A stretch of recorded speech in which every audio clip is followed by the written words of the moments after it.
Hello and welcome to the American Martial Arts Alliance Foundation's Who's Who in the Martial Arts Hall of Honors Awards presentation.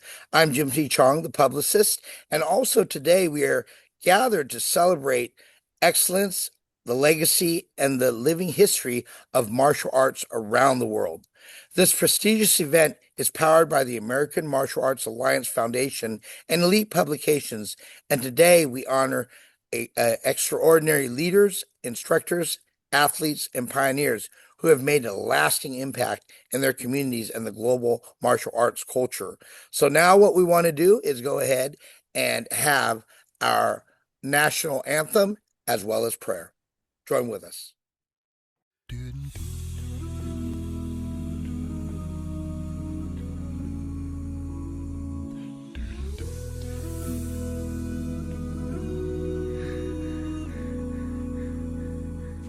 If tomorrow all the things were gone, I'd work for all my life, and I had to start again with just my children and my wife.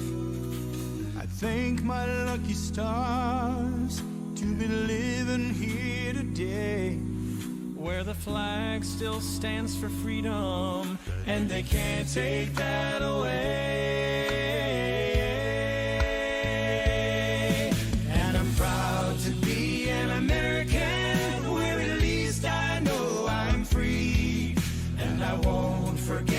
The men who died, who gave that right to me, and I gladly stand up next to you and defend her still today, 'cause there ain't no doubt I love this land. God bless the USA. God bless the USA.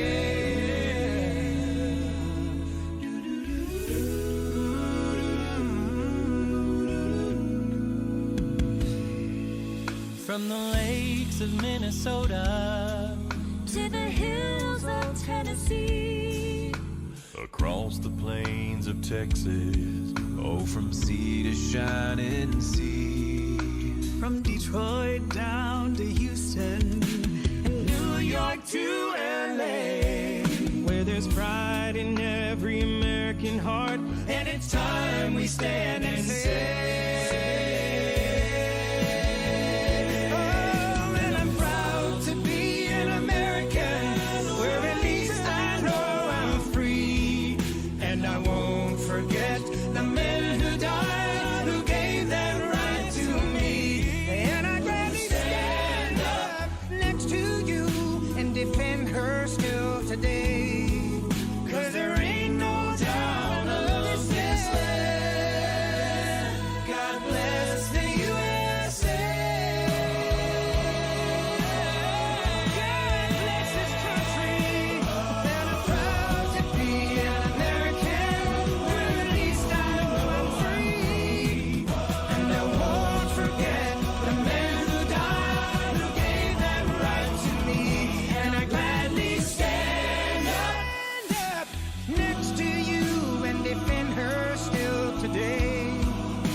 there ain't no doubt I love this land. God bless the USA.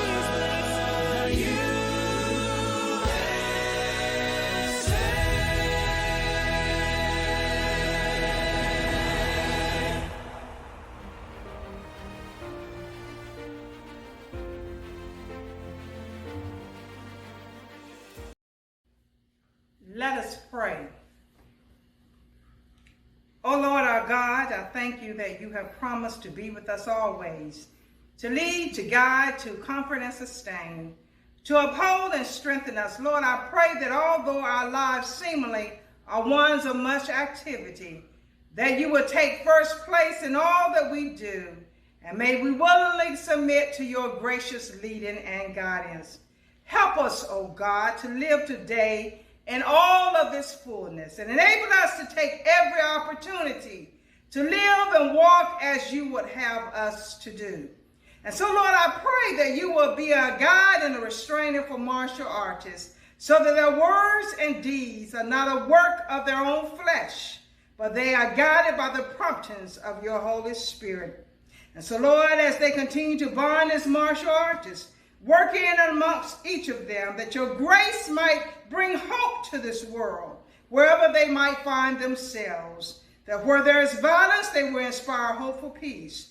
Where people are suffering the aftermath of storms of life itself, that their hopeful calmness will embrace the hearts of those who are weathering the storm.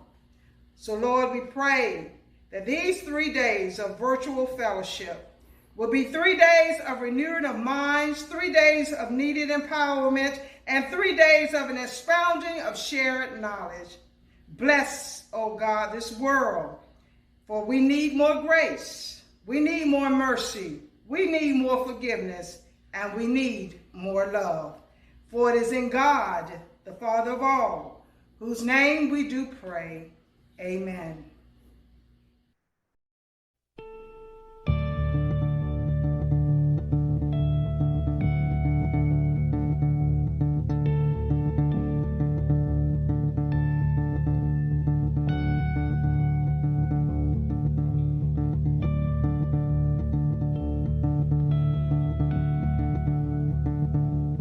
Oh, say, can you see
Thank you for joining us in this incredible time, and also, of course, prayer. And now it is my honor to introduce our featured guest, the Executive Director of the American Martial Arts Alliance Foundation, Hall of Fame Grandmaster, publisher, author, and visionary leader. I'm speaking to none other than Grandmaster Jesse Bowen. Jesse, it is so great to see you.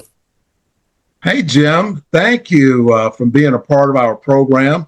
You have truly been an inspiration to us over the years, and we've seen a lot of growth in both of our careers. And I just want to say thank you for being a part, being a friend. Well, I feel so honored to have seen the progress of things, be a part of what I consider really history in the martial arts arena. Looking back, we have been doing this for over 11 years. You have really been spearheading some incredible endeavors through all this. And let's begin and just jump into the heart of today's celebration. Can you share with us just a history? I mean, 11 years is a lot. Over the past decade, I know there have been a lot of extreme positive moments in highlighting different martial artists.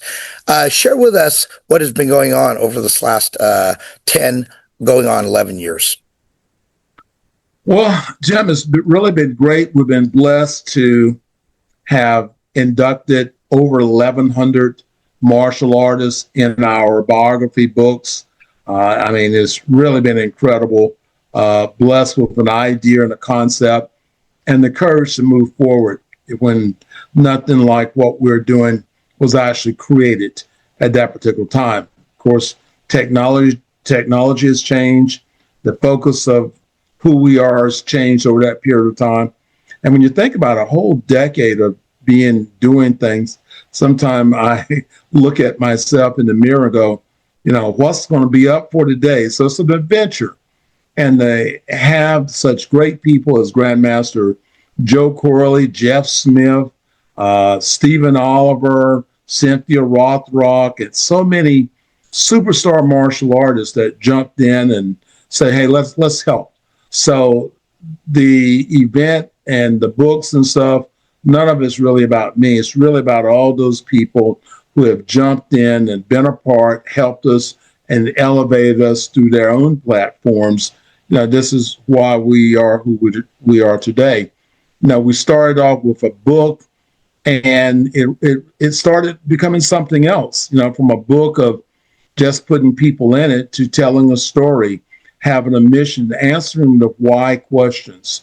In 2015, we launched the book to just show respect to my teacher and the gratitude that I had for everything he done for me in the past and helped me become the man that I am today. And that is in the martial arts and also as me as a personal person and on that journey. So he shared so much. And this was just a give back moment. And we brought some of his friends in, and, it was a book about him, but he had all of his friends in there too. And then we came on in 16, and Grandmaster Corley says, why don't you do one more? And, for the Battle of Atlanta.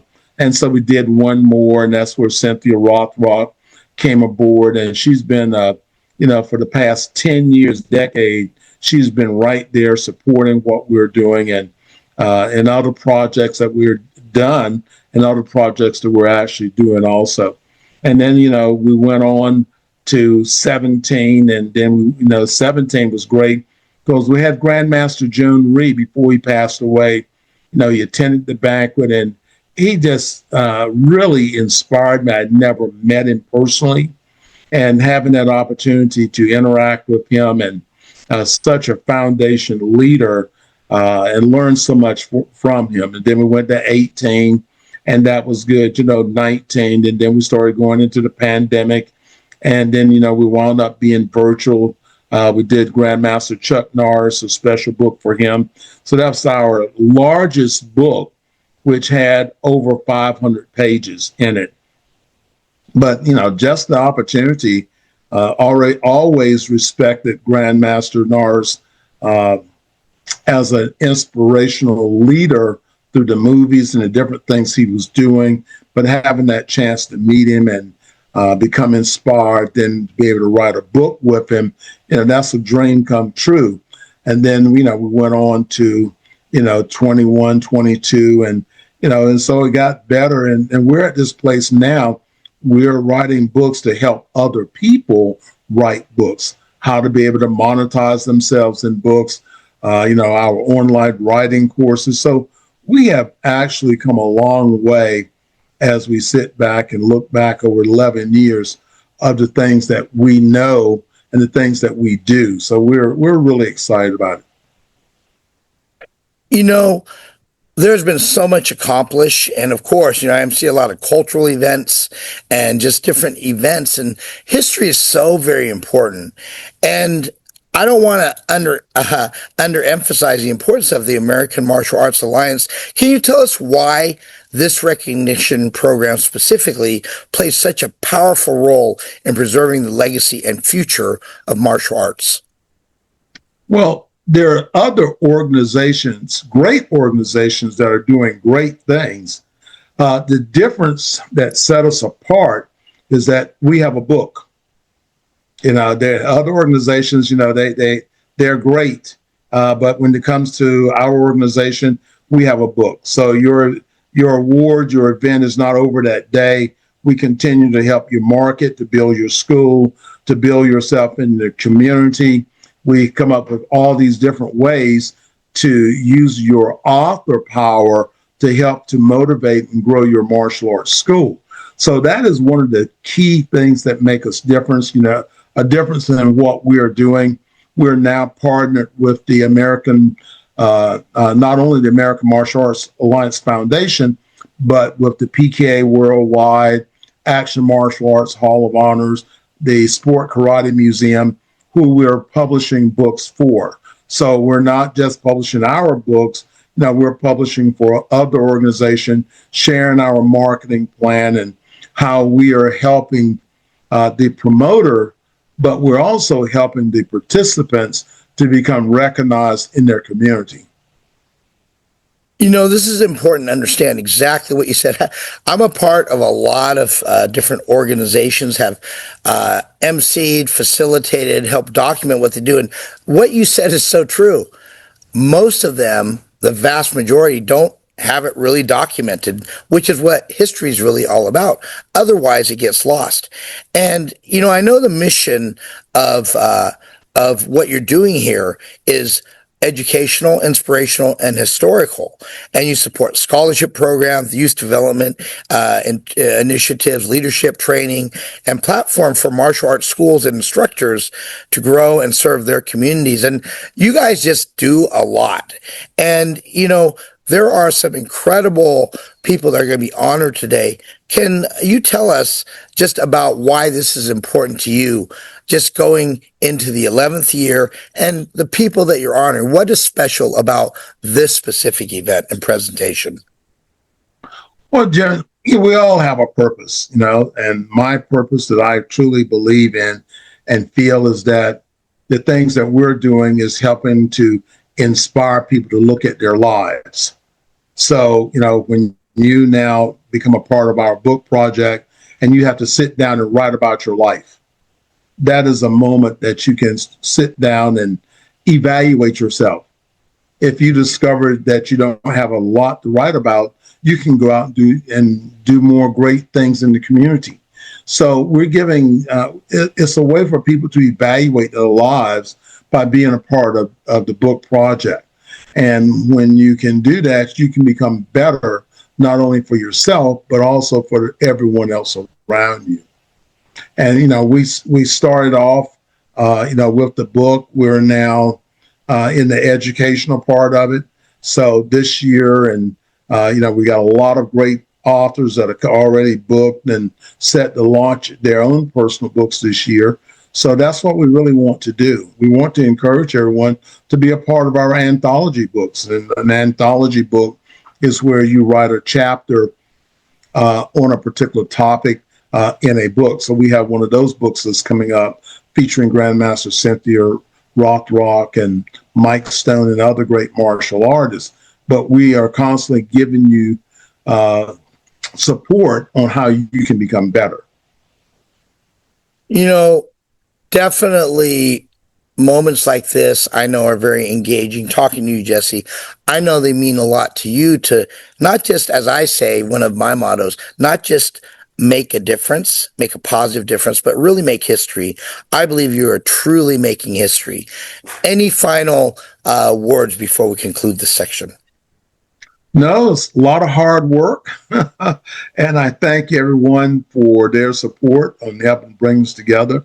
An appreciation for my wife, my right hand, my daughter, and Crystal, who's our graphic design person.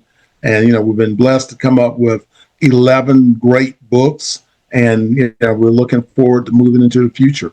And if anyone is interested in publishing, reach out to us. Go to our website, which is www.elitepublications.org, and let us know that we can also turn your life around too.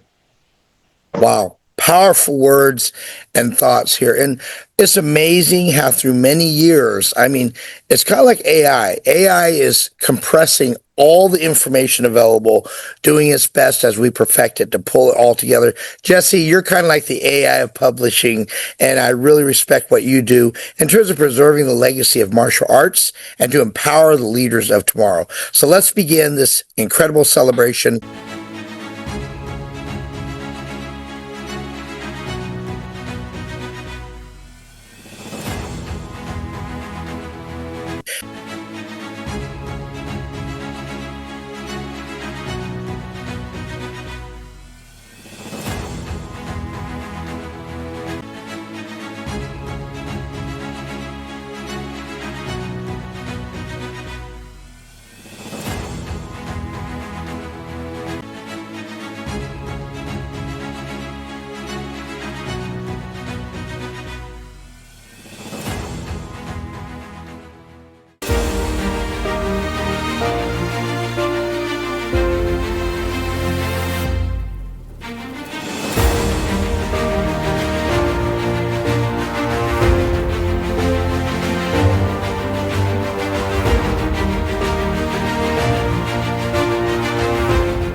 Hello from Professional Martial Arts in Topeka, Kansas.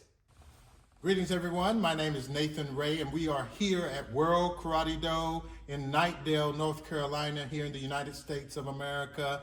Want to say a big congratulations to the AMAA. Woo!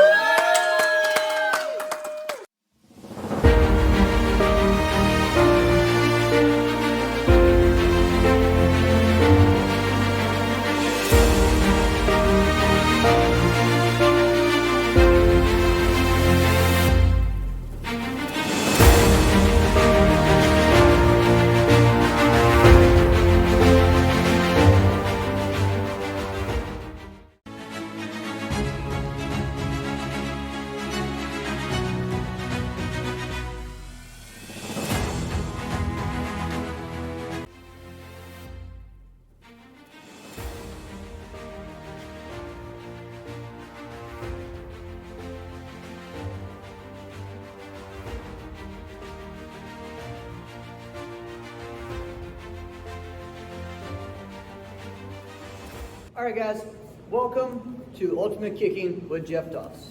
All right, so like you've heard, I've been doing martial arts for 36 years, and I've been competing at the highest level of national and international competition as a black belt for 30 years.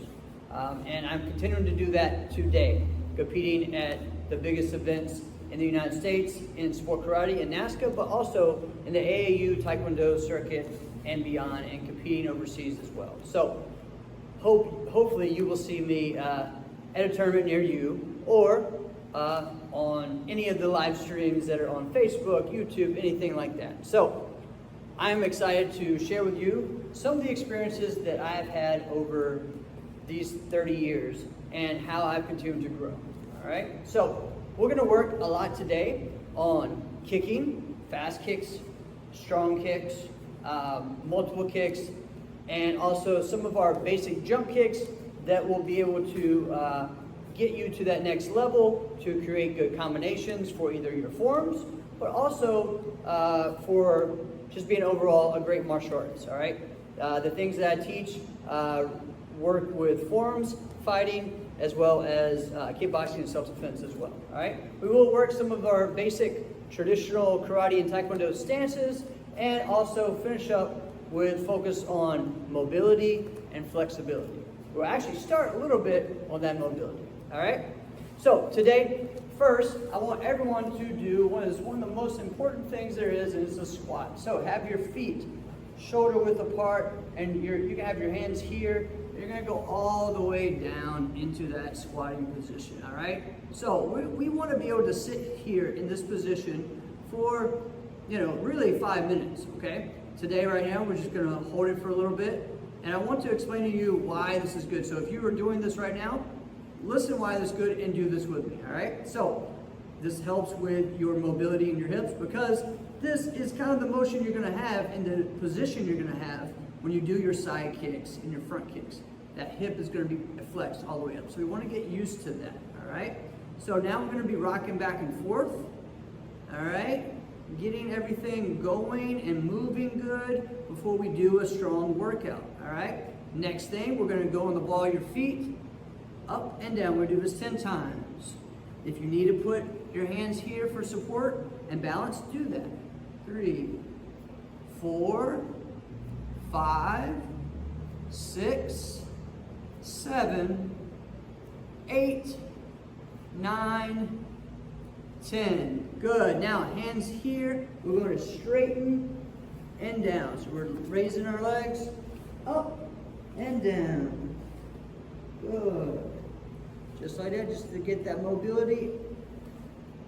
So we understand what we want those legs and our body to do. All right, so you guys can do that 10 times. It's a great way to get going today. All right, now most people know how to do the leg swings. If you have done that in martial arts probably for many years, we're going to work a little bit on that, but we're going to focus more on the mobility as well in your hip. So we're going to bring this chamber up, and we're just going to go in and out. Let this relax and hang, and you're just going to shake. Good, so we're working a couple things here, our stability, our balance on our base leg. Also our hip flexor strength, which is, this goes from this muscle all the way up to here. So your psoas muscle, it wraps all the way around, and this helps to bring the leg up, okay? So again, then we're working on keeping that looseness in our hip. Now we'll switch to the other side. Always do everything on both sides. And move. Good. And switch. Let's do it again. So this time, focus guards up. Good. Now this is a great drill for you to do something called a twist kick, which is one of my favorite kicks. I also call it the inverted front kick or round kick. Other side. Good. Awesome. Now we're going to go chamber outside. Just like that. Great. Keep that up. All the way out. Now we're going to go the opposite side. In. Good. Try your best. Hope you guys are doing this with me. Awesome. And stop. All right. So from here, we're going to work our basic kicks as a warm-up. All right. So we have our front kick. Snap.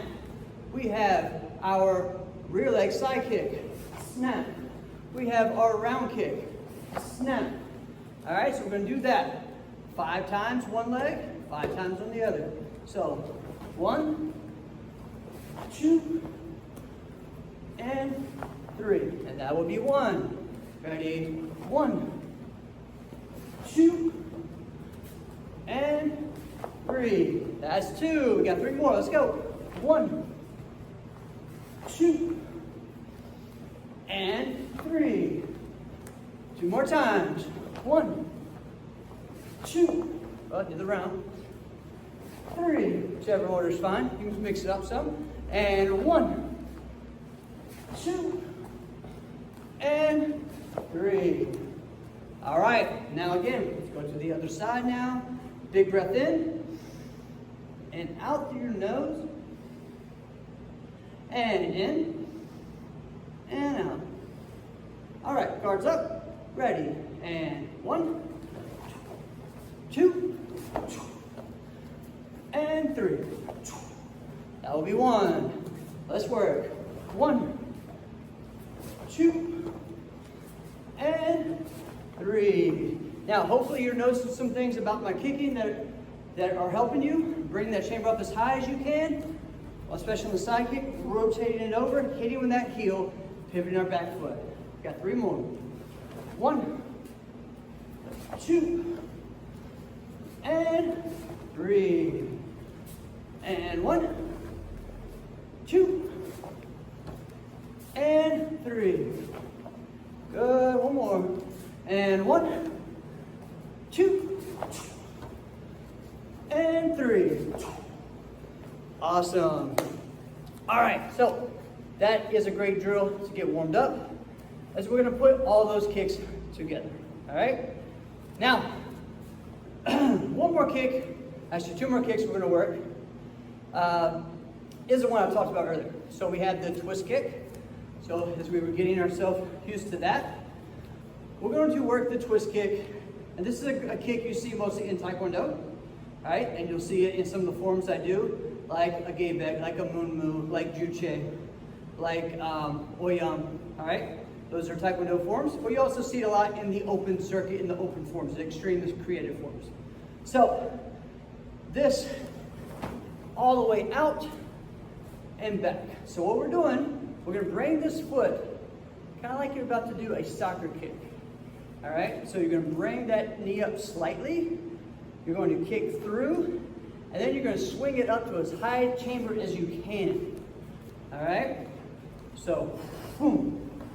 All right, so let's try that. And 1, and then switch sides. And 1, good. And 2, and 2, and 3, and 3. Now, as you get warmed up, you'll notice, and hopefully you'll start pivoting more with your base leg. So I'm here, I'm opening that hip up so that way I can get more range of motion. Boom. Good. 1 more on each side. Always work on the chamber first. Now, we're gonna extend. So, swing up, extend out. All right, so this kick is we can do it straight at someone here to go around. It's really a lot of times made for to the side of you, okay? Or to an angle, all right? As far as when I've done sparring with multiple opponents and different testing and fights for self-defense, where in one of my belt tests, I fought 8 different people, all surrounded. That twist kick is a great one to push someone away from a different angle. You may not be able to have that with the side always, all right? But you can still hear and then follow. So that twist kick is a great one, all right? And you'll see it in the sparring maybe, when you're here, all right? Or even the base leg to follow up with the continuance, all right? Or kickboxing, all right? So we're gonna go as high as we can. 3 good ones, and 1, and 2, and 3. Good, now let's go the other side. This one, I'm gonna be on my left leg. Doesn't turn as much as this one, so I'm training it as well. And 1, and 2, and 3. Awesome, awesome, awesome. So that's the twist kick. Now, we have the hook kick, all right? Hook kick is a great one for combinations, all right? So 1, 2, okay? So when we work our hook kick, guys, also great for spins. We have the spin hook kick. These are great for your combinations in your creative forms, okay? Especially you want to do also with your sparring. So we're going to chamber up. We're going to make it look like we're going to go to the side. We're going to go hook, round, then side.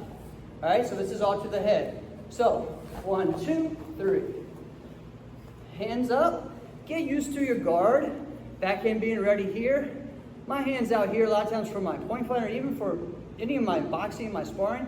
So I understand distance and range. When I'm doing it in my form, all that happens, that hand comes here.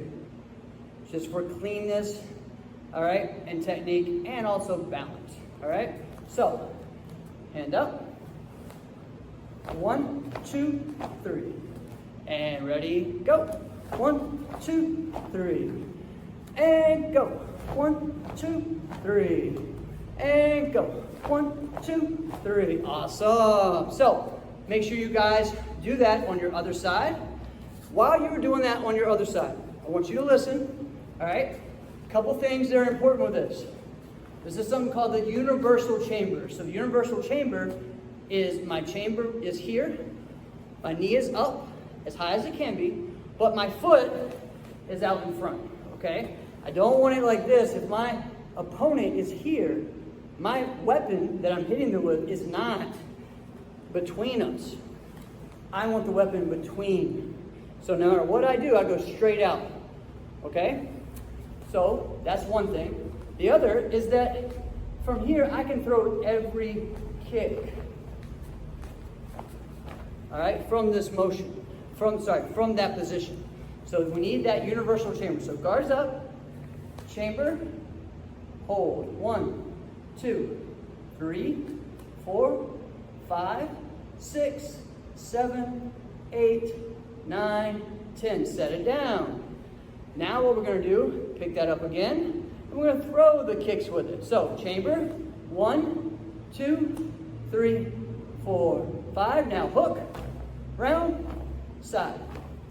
1, 2, 3, 4, 5. Go. 1, 2, 3. Keep that chamber up. One more time. Go. 1, 2, 3. Awesome. Now, this is probably getting a little tight, all right? So, before we move on to go higher and add more to this, let's stretch it out just a little bit. And again, we're not going to be doing static stretches because we're trying to do stuff fast right now. We're going to be doing some dynamic stretching. So all we're going to be doing is going to that front stance, and you're going to just push out a little bit. Here and there. We're not holding anything. We're just loosening it up. Now, go on the ball of your foot. Same thing, so that way we get really into that hip flexor more. Now switch. Foot facing out. 1, 2, 3, 4, 5. Turn it over, ball your foot, and go. 1, 2, 3, 4, 5. Awesome. All right, so now we're going to add to that. So we go hook kick, round kick, side kick, back to round to the head, okay? So when we're doing this for fighting, we're trying to knock that hand down with a hook round, knock it down to hit to the head, then follow with a side to the rib, and then back up to the head, all right? When we do that, that's fast and explosive. There's not much that changes with this in our forms, our creative forms, except we're gonna lock that last round, okay? So, chamber up, 1, 2, 3, 4. All right, so that's for our form. When we do it here, we're bouncing. We're gonna go with the hook round. 1, 2, 3, 4. That way we're making them guess. We can chase with this too, of 1, 2, 3, 4. Skipping across. You can also shuffle. 1, 2, 3, 4. Work on the different ways of doing that, guys. All right, so if this is your time right now, start practicing those ways of doing it. So again, slow. Chamber up. 1, 2, 3, 4. All right, let's try the other side. 1, 2, 3, 4. Good. All right, I hope you're practicing this right now. Hands up. 1, 2, 3, 4. Awesome. Great job, guys. So, focus on that kick combo first, all right? So, 2 things to remember when we're doing this. A lot of times when we do multiple kicks, what happens is we're here, and then we start slowly turning away, or fast. A lot of that is you're not focusing on your target, so we gotta make sure you're focusing on your target, where you're hitting, okay? The other thing is, your arms are usually leading you that way, all right? So, let's think about this. Our guards are up, we chamber up high, we have a spot and a target. 1, 2, 3, 4. We're looking there the whole time. If this hand moves out, it's probably going to pull us away. I think of it like we are like a puppet. Someone's a puppet master pulling us, has that string in our hand and moving us away. My arm is going like that. That's probably the way you're gonna be off balance, okay? The other thing is where your eyes are. It's the same thing, all right? Where your eyes go, your body follows. If you're kind of doing this and turning away, you're kind of halfway focused. You're kind of looking down here. If you're gonna fall, you're looking this way. You gotta be 100% committed to the target and aiming at it and hitting it, okay? So we gotta make sure our guards are up, where boom, boom, boom, boom. Focus on it. Where your eyes go, your body follows, all right? So let's make sure we remember that, all right? So, next part. We got that combination. So we did let's review. We did our warm-ups. We did the front kick, we did the side kick, and we did the ground kick. All three of these are great basic ones for creative forms. As well, they're going to be in all of your traditional forms, all right? Now, we went into the twist kick. Boom. Again, a lot of your Taekwondo forms have this. You can use it in your sparring. You can use it in your creative forms. There's a lot of creative ways to do this, all right? Then we worked on a hook kick and how to do it in combination. Hook kick, ground kick, side kick. Then we added onto that with the round kick after.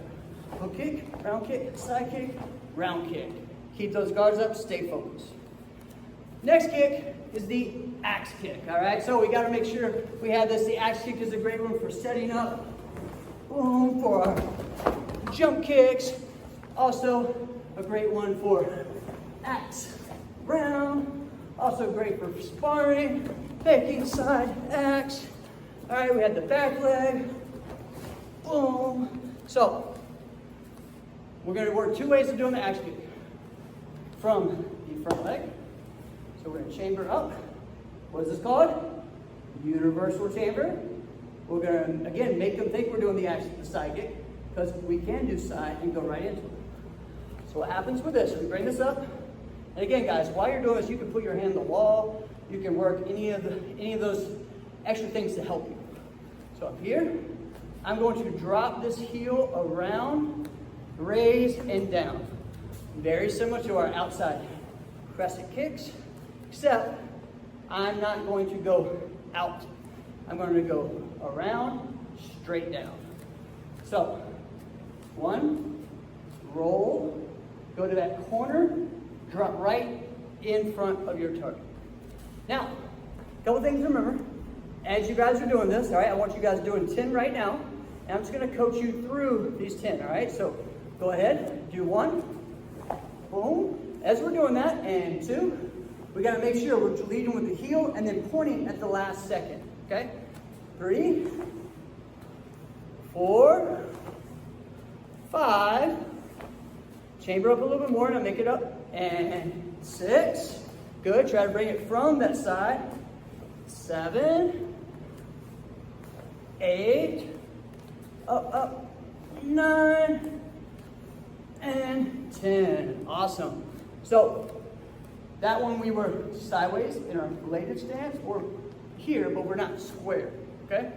So, how we're gonna do that, we gotta remember to go around, up, down. To add a little bit, up, 9, and 10, awesome.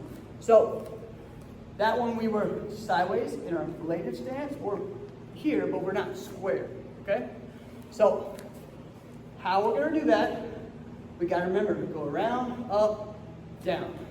To add a little bit whip to it, when we come here at the peak, you're going to separate and extend out. It's gonna separate you a little bit to get more whip. Also, it helps to get your body away from your target, okay? So you can lead that way, all right? So, when we do this, we go here, we recoil back, now we're back, so we can follow up, okay? Now we're gonna do the back leg, okay? Back leg we see in forms like Gaybeck, where we're swinging. Also, we see this in our fighting. We see this in some of our creative forms where we're gonna be here, and we do the back leg to get us set up for something else, okay? So what's gonna happen, very similar to how we do our leg swing, except instead of going straight up and down, we're gonna go chamber up, around, down, and lead forward. So, guards up, boom, and go, boom, good, go ahead, keep working, pop, and push, one more, and go. All right, so we just worked the axe kick. Before that, we did the hook kick, and we did multiple kicks. We also did the twist kick, we did the side kick, the round kick, and the front kick, okay? We didn't focus so much on the details of those yet, but we'll either do that next time or a little bit later in the show, all right? So, right now, I'm gonna show you a couple different stretches, but more mobility exercises to get you prepared for this, all right? So, we're going to squat down again. Everything comes from this position, right? This is where we want to be. So first, start moving those knees out, kind of like your frog, all right? Working that so you open those hips up. Now, we're going to extend this foot up. This is a side lunge. You can have your heel off the ground. You can also have it flat, or you want to extend out if we're doing that, okay? This is that position for that axe kick, okay? So I want you to lean in and out, just kind of up and down, moving into it. Now switch. Good. In and out. Awesome. So again, we're not static holding just yet. That'll be at the end of the workout. All right. And bring it back to the center. Good. Now we're going to go straight ahead. Hands on one side. Straight. Knee here. This is going to help a lot with that back leg going straight up and down. So again, just kind of leading, putting your head down and up. And switch. And go. Good. And again, if you don't have that balance yet, that's fine. You can sit and do it just like this and reach. 2, 3, 4, 5, 6, 7, 8, 9, 10, switch, and 1, 2, 3, 4, 5, 6, 7, 8, 9, 10. All right, big breath in and out. Good. All right, guys. So, hope everyone's feeling well. Sure, those hips are a little tired. All right, especially if you've been working all day with us. But what I want you to focus on, again, you can always support yourself, go from the ground up. Okay, so again, any way of doing these kicks, you can start from the ground. Okay, so when we do our front kick, we could be in a seated position here, like in a crab walk. We can work on those front kicks from the ground. Okay, when we do our round kick, we can be all the way sideways. Here, point that knee. Boom, boom, boom. Down the side, same way. Boom, boom, boom, and boom. Hook kick. Try to get that full rotation. And then you can do the rounds. All right? The axe kick, same way. Bring it from here, around, pop. Pop. So everything works from the ground up. After you do it from the ground, you stand up, you start doing the chambers. You start doing it with your hand on the wall or on a chair. Okay? Then you start kicking. Okay? So we have all these ways to build up from our foundation up for great kicking, as well as explosiveness. Okay? So the explosiveness will come from you doing it over and over and over. Faster, faster, faster, faster. Hold it longer, okay? Because you need the stability. So hold the kick for 5 to 10 seconds on the ground. Then go fast. All right, so I'm gonna show you a drill from here to work with those round kicks for the speed. So here, we're gonna go slow. 1, full range, look, 2, 3, 4, 5. Now on this fifth one, lock it, hold. 10. Now we're going to raise it up. You're going to feel that squeeze right in your obliques and your hip flexor. 3, 4, 5, 6, 7, 8, 9, 10. Now we're going to raise up and down 10 times. Good. Just keep it in line. 9 and 10. Hold up as high as you can. And this is where we recall. And we're going to do 10 fast. And go. 1, 2, 3, 4, 5, 6, 7, 8, 9, 10. Lock. And recall back. Now you can go and do the same thing you just did with the sides. Okay, so slow, slow, slow, slow, slow. Hold 10 seconds. Raise. 5. Now up and down. 2, 3, 4, 5, 6, 7. It's burning. 8, 9, 10. Recall 10 fast. Go. 1, 2, 3, 4, 5, 6, 7, 8, 9, 10. Hold. And recall. Good. All right, it's probably good. All right, it's probably burning. So go to your butterflies right now. Move them. Breathe. Shake it out. All right. So these are all ways, guys. If you do things like this, not only are you going to have great kicks, but this transfers over into your jump kicks, your spin kicks. All right. The more explosive that you are in your hips, your legs, you're going to be able to do great blitzing, punches, moving, sprawls, everything you need to do as a martial artist, okay? Kicking is hard, all right? Because it, your legs are what use the most oxygen, all right? So it's difficult. You're going to feel the burn, you're going to feel that pain, all right? But if you have amazing kicks, that's why we joined martial arts, right? To kick, right? That's why we saw awesome things in the movies. We're kicking, all right? So use that. For me, kicking has been the thing that's helped me stand out, all right? So I'm going to explain to you just a couple of different things as a martial artist and as a competitor. When I was coming up in the 90s, kicking was still one of the most important things you saw on the martial arts circuit. Then there was a time where everything became a big trick, where a flip, a backflip, an aerial, something like that. And I made that point at a young age and said, I want to do martial arts, but creative martial arts. And when everyone goes one way of doing a backflip or a corkscrew or double backflip, whatever, I want to go the other way. I want to do a big move or something creative with kicking, with jump kicking. Yes, I knew and I did flips, but I never did them in my forms, okay? It was for other things like demonstrations and stuff. And I taught people how to do it, and I still do. I don't want everyone, especially my students, I don't want them all to be exactly like carbon copies of me. I want them to find their own way, all right? And I think you can do that as well, all right? So find your own path and find the real you in martial arts, okay? As well as a competitor and as a martial artist. And in life, right? With everything we do, as an entrepreneur, as a business person, as a student, as a college student, as whatever it is you're going to be in life, make it your way, all right? So we're all here to do our thing, and we're all unique. So here's one of the things, guys. Make sure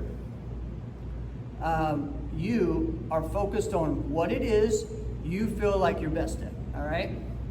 Find that and take that to the next level. For me, it was my kicking at a young age as well. The next thing was, and which supported my kicking, was my intensity and my focus onto detail, all right? Having clean technique, all right? You have to have that foundation around you to make that one thing shine even more, all right? So make sure you guys are working that and really focusing on that, all right? So, hope you guys got a little bit of break in there, all right? Now we're gonna go into some of our spin kicks, okay? So the basic one is the foundation for a lot of the kicks we do is the spin hook kick. So I want you guys to work on that, all right?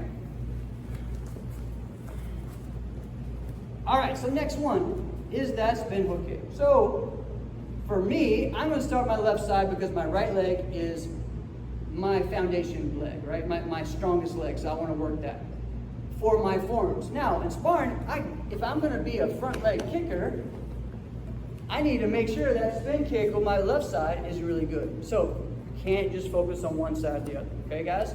Or if you want to be that way, and well, I'm going to spin on my right side, so you kind of become predictable if you switch sides because they know you're going to spin. All right, so make sure you work everything both sides. So now, with the spin hook kick, our guards are up.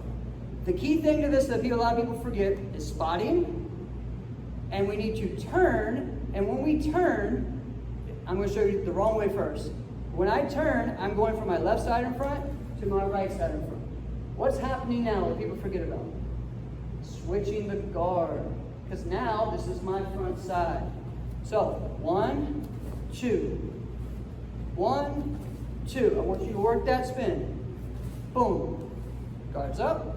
Boom. Good. Now think of this when you're doing it with the intensity and the focus it has. So guards up and go. See, I'm breathing just like I'm striking because everything is intense. And go. Focus. Guards up and go. One more and go. Now, we do not pick that leg up until we see our target. Boom. My chamber is up. It comes up and you. I need to make sure I'm on my base left foot. I'm going to extend out to that corner, hit with the hook, the heel, come all the way back and around. So 1, 2, 3. Now, there are different ways to throw this. We can throw this like an ITF style. It's from the ground up. That heel comes right here and straight out. For open style forms, it's going to be better to chamber that kick, snap, and go all the way across. So it doesn't look like you're swinging the leg, okay? You also have more speed. Pop. And you hear that pop. Boom. Another little trick to get more whip on this is instead of here, throw it like that elbow. So think like this elbow is pop, boom. All right? So I want you guys to do 5 of those right now. Eyes forward, guards up, and spin. 1. All right, awesome. Get those guards up. Remember to turn, spot, chamber, kick straight out, and land down. That leg should stay straight, stay in this position the whole time until you're back to the spot. Ready, go. All right, we got 3 more now. Ready, number 3, and go. All right, and ready, go. And one more, our 5th one, and go. Good. So remember, guys, where you start is where you finish. We're going to do that full 360-degree spin and turn. All right, so that is the spin hook kick. This one sets us up for a lot of techniques like the spin hook kick into the tornado kick, or a jump outside crescent kick, or an Audubon, or whatever, a wheel kick, which is also called a tsunami. So we have different things like that, right? So we're going to go into the tsunami or 360 wheel kick.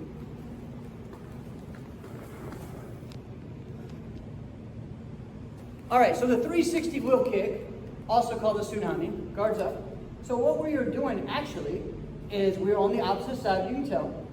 I'm going to turn, bring my leg up like I'm doing that round kick. All right, so now I have done a 180 turn. Now I'm going to shuffle my feet, switch, and turn just like I'm doing my hook kick. So it's combining the roundhouse kick, the shuffle, and the spin hook. So my guards are up here. 1, switch, 2, and land. Guards up, and 1, switch, kick, and land. All right, do this slow. Biggest thing again, changing your guard each time. All right, now we're gonna get faster. And 1, breathe out through the whole kick. And 2, and 3. Now, if you notice, for me to get a little bit more whip, I'm kind of punching across. 4, good. And 5. Awesome, guys. So that is the 360 wheel kick or tsunami. Now, we're actually going to take a step back and do this standing. So, instead of having to be this way, we're just gonna be here, all right? This is called the standing tsunami or a switch hook. So my leg is up here, I'm gonna do switch, hook, and around, all right? So my knee is up. It's again kind of a great way to fake the side and then go right off of it and throw that spin hook. All right, so I can work this for my sparring. Light of your toes, fake, boom, right? Or I can use this as a setup in my open form. So I'm here, preparing, hop, jump, all right, so lots of different ways to throw this. This again, all it is shuffling my feet, hook, down. Let's give me 3 of those. Standing still, guards up, ready, and 1. Nice. Guards up, and 2. Awesome job, awesome job. And 3. Great, guys, great. All right, so we worked those ways of doing the wheel kick. We had the standing, we had the full tsunami 360 wheel. All right, remember, bringing your non-kicking leg up as high as you can is what helps you get these kicks better, but also jump higher and also more explosive. All right, so focus on doing that on both sides. All right, now go back and work on training that on the other side. Okay, so we're gonna do that together. So guards up here. So we're gonna do our full tsunami, the full 360. So be your left side for right now. My back leg, turn, chamber, switch, hook, all the way across. Ready, 1. Good. And 2. Good. And 3. And 4. Awesome. Now the standing. So, knee up, switch, hook, and around. Knee up, switch, hook, and around. Let's see it 3 times. Ready, and 1. Awesome. And 2. Good, so remember guys, guards up, chamber that leg, the non-kicking leg as high as you can. Keep your eyes on your target. Switch, look, find that target again, hook kick, and all the way around. And 3. Awesome, great job guys. So keep up the great work on these kicks, all right? Now, what I want you to do with all of these, figure out how to blend them together, right?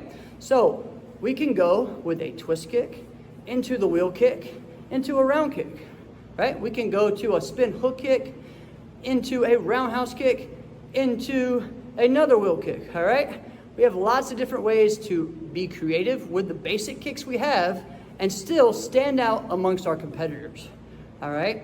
So let's work a combination right now. So guards up, we're gonna go side, round,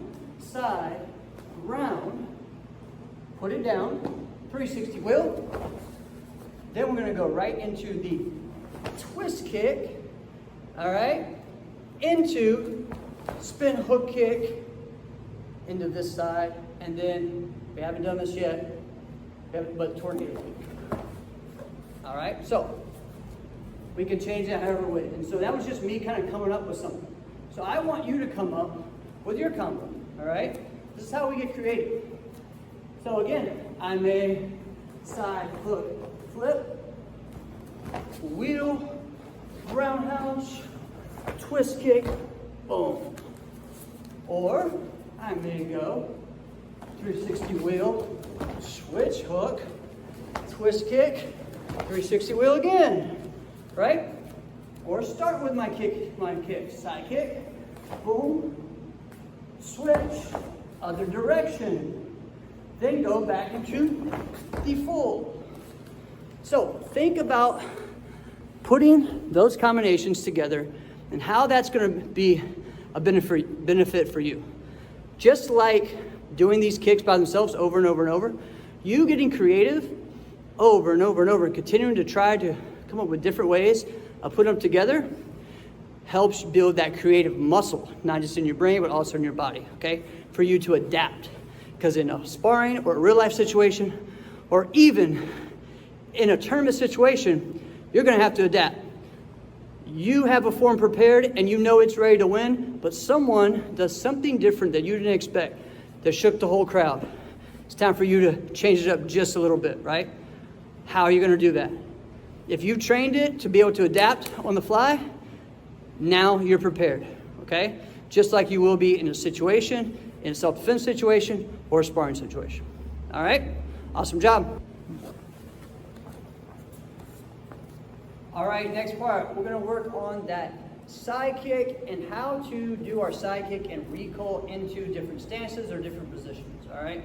So, again, you can start with putting your hand on the wall and doing your basic side. So side kick, here, back, and put it down, okay? The key thing with any of our kicks, which helps us with control, as well as how it looks in performance, is being able to recoil and then follow up wherever we want to, okay? So my guards are up, we're gonna do the side kick, bring it back. Now I want you to step forward and go into your punch. If I have this recoil and the control, I'm not falling. I don't want this. We want 1, 2, 3. Do you see how I can put it down and then still get my hip motion into that punch? So that's what I want. 1, 2, 3, set, pivot punch. Again, 1, 2, 3, set, punch. 1, 2, 3, set, punch. Good. Other side now. 1, 2, 3, set, punch. 1, 2, 3, set, punch. 2 more. And 1, 2, 3, set, punch. And 1, 2, 3, punch. Good.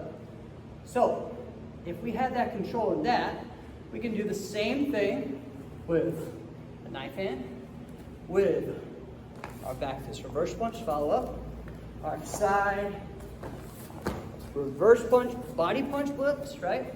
So it's all about boom and putting it wherever we want to. So now we're going to do change directions. We're going to side kick here, recoil, boom, into our back stance for our knife hand. We can do this Shuriken way, Taekwondo way, all right?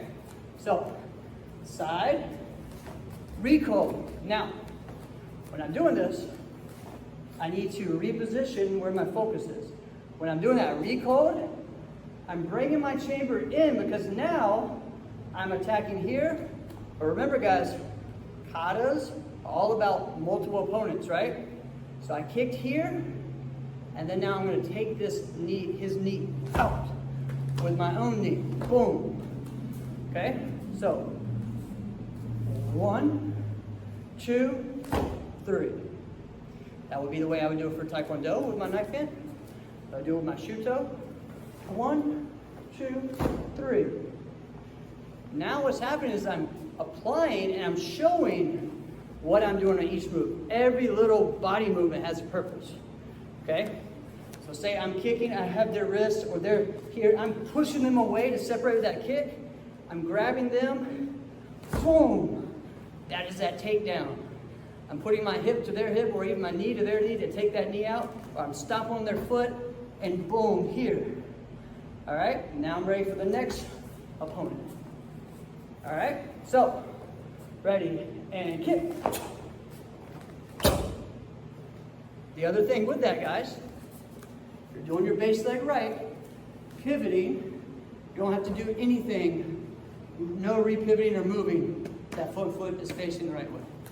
So, pivot, boom. This is now the stability and the structure, which it is the whole time, right? But once we shift, now the base leg is where all that weight is. All right? 3 more times. And kick. And pop. And kick. And pop. And kick. And pop. Good. Even if I'm a little off balance like that one, I almost could have fell, but I still had the recoil to make sure I covered it up and spotting where I'm going next. A lot of times what happens is we either kick and we turn our head, or we're kicking and we're like, oh please, and our eyes are not where they need to be in time, okay? So focus on that. All right, next part, guys, to finish up, we're gonna focus on those stretches to help you grow and advance in your flexibility for your kicks as well as your stances. All right, so again, we're gonna go back to that base here, all right? So we're going to kick out as far as you can, hold it here, all right? Now, slowly push out. The more you breathe, the more you will open up and stretch up. Now, from here, if you aren't advanced yet, you're basic, you're just beginning, sit back, bring them in, start over again. If we're more advanced, here, now pull them in and kick out, all the way out, pull them back in. This is helping what we just did. This is that recoil. And then this motion of kicking out, boom, are those side kicks. So we're getting the explosion with the flexibility. So we're really going to be working our mobility, explosive mobility. So sit back, both feet here. A couple things to notice when you're trying to stretch for kicking. Stretch kick specific. A lot of times people do this, okay? This is not that hard, especially if you're flexible. All right, they do this because they say, oh, I can touch my toes. It's more of it's a good start, which is good. Now go to the next thing where reach across. That's where it's more difficult. But what I want to challenge you with is put both hands here. Think of this as your front kick. When you do a front kick, you're going to be centered. So I need my body to be that way when I stretch. You can hold it 10 seconds or all the way up to 30. Other side, reach across first. And now reach with both hands.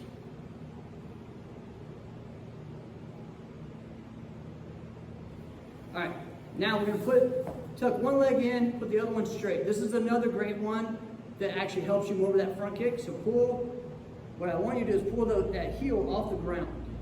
Hands here and reach. That's where you really start feeling it because your leg is going towards you and you are going towards it. So you're gonna get that super stretch. And switch, and as well, we are focused on how our body would be on that front kick. Good. All right, so now we did this earlier with the lunge for the front kick. Same thing when we do this. This time, 1, 2, one on one side or the other, reach forward. This is gonna help with that front kick. Hold that, 10 seconds, 15, 20, whatever, build your way up. Now we're gonna rotate that hip. This is gonna be for the side kick. So you focus on your foot position for your side kick. Put your elbows in the center and really try to get as good of a stretch as you can. Again, a good 10-second hold is a great way to start. Do both sides. And now you're gonna go to where your foot is actually in the middle. This actually helps with the hook kick. So now for this extra, I'm gonna lean towards it. I'm also gonna put my elbow right on my quad and get a little bit more pressure. Good. Now, the one that's difficult is we're gonna turn this over. This is gonna be like the twist kick, so you can actually push it over and stretch again. All right, so awesome job on that, guys. Use those, all right? Another easy one for you to finish up with is from here, actually, sorry, so do this the best way so you can see it. So I'm gonna step. Instead of straight forward, which a lot of us do for this, which is a good way to help that stretch your hip flexor, but it's not always about stretching. Just remember, sometimes the hip flexor is tight because it's weak, and we need to actually build it up by doing things like lifting it, okay, or the drills that we did earlier, okay? So instead of straight on, we're gonna go to the side here, this 45. And now you're gonna have your hands here, you're just gonna lean in. 10 seconds. 1, 2, 3, 4, 5, 6, 7, 8, 9, 10. Back. And again, out. 1, 2, 3, 4, 5, 6, 7, 8, 9, 10. Back. Switch now. So straight, 45 degree, and 1, 2, 3, 4, 5, 6, 7, 8, 9, 10. Back. One more time, and go. 1, 2, 3, 4, 5, 6, 7, 8, 9, 10. Awesome. All right, guys, so I hope you have enjoyed the ultimate kicking today, and I'm looking forward to seeing you guys soon. If you are interested in reaching out to me for private lessons, seminars, group training, small group training, or even any other type of appearances, you can reach out to me at Jeff Doss on Facebook or on Instagram at Sushi Grand Slam. All right. You can also reach me out at Jeff Doss 30 on TikTok, and also follow my martial arts school, GS Martial Arts, Grand Slam Martial Arts on YouTube, Instagram, and Facebook. All right. So thank you guys so much, and thank you for being a part of our lesson today. And remember, take a couple of these things and just work on them and work on them and work on them. And I hope you understand what I was talking about with taking one of your best things and have that mindset to make it the best, and then build around it. All right? Some of the best fighters you've ever seen really are only doing 1 or 2 techniques, but they learn thousands of ways to set those techniques up. All right? So keep growing and keep being your best. Have a great one, guys.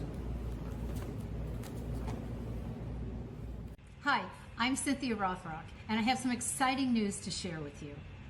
What a great opportunity we have this year to become a contributing author in the international best-selling martial arts anthology series, Elite Martial Artists.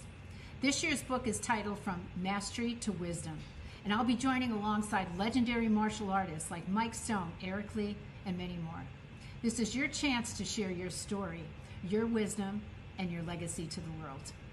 Be featured alongside some of the greatest martial artists of all time. Click the link to learn more.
Well, hello, everyone. I am Jesse Bowen. I'm here today with Kevin Wilson. We are, of course, martial artists, but we're also life coaches. And I want to thank everyone for coming in and being a part of the AMAA, the Legacy Weekend. We had this event in Las Vegas, and we had a lot of people show up. We had a lot of fun.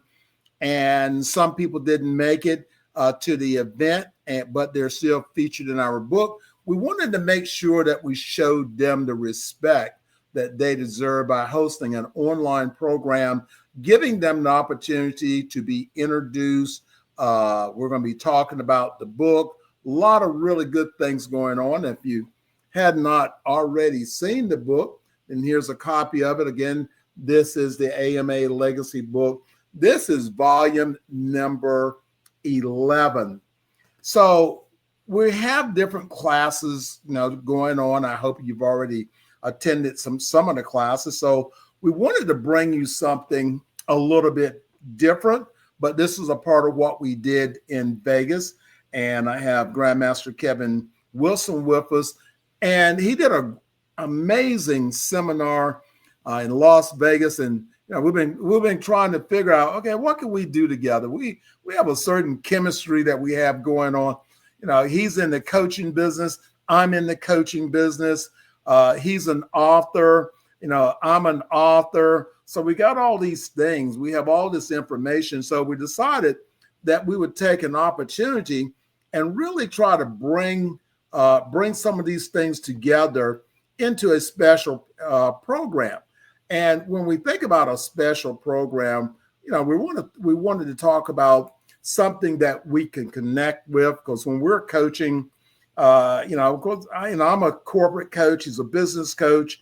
So it depends on who we're talking to, depends upon our message. So we have so many things that we can do. And right now, as we are dealing with economy and all those other things, we don't want you to become a victim of it. So we decided to do something today, and the program is titled The Black Belt Blueprint to Wealth and Freedom.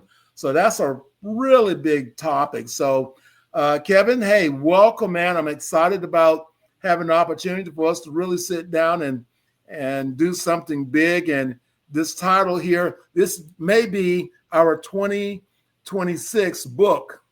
Yeah, you never know. I love the topic. It's an honor to be here. I just love talking about. It's funny you say that. In Vegas, I really had the blend of two worlds, because I've had my martial arts career, my business coaching and finance teaching career, but they've always kind of been separate. So it was a really neat experience to have those kind of come together in one moment. So I love the topic, and I'm excited to be here.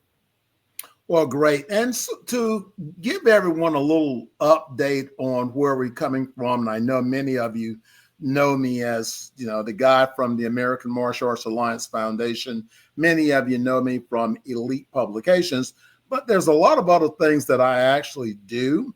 And one of those great things I've had the great opportunity to do is to be a corporate educator for Duke University in a business program, which is called Duke CE.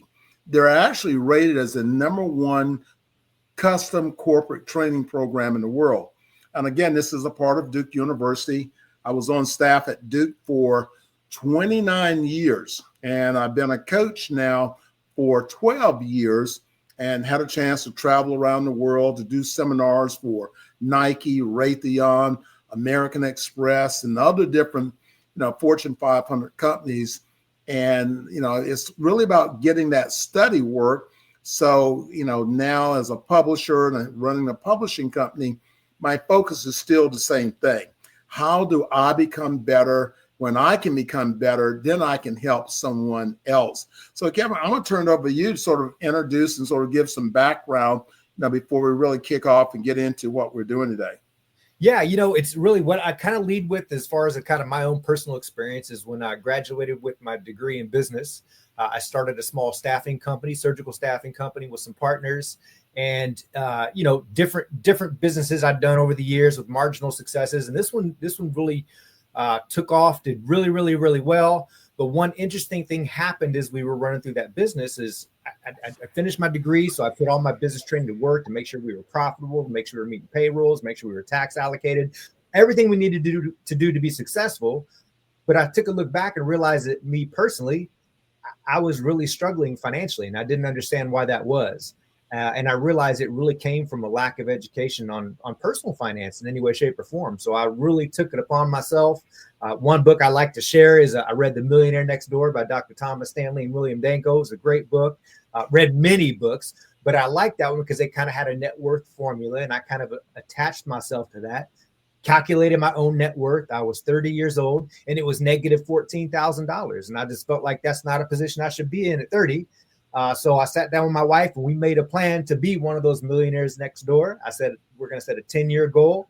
And after 10 years, through a lot of the processes that I now teach, we actually hit that $1 million net worth mark. That was at 40. And then at 50, we hit that multimillionaire net worth mark. But I love using a culmination of disciplines that I've learned in the martial arts and things I've learned in business and a great amount of stuff that I studied personally on how to have an effective change on my own personal financial situation. It's made a huge difference in my life.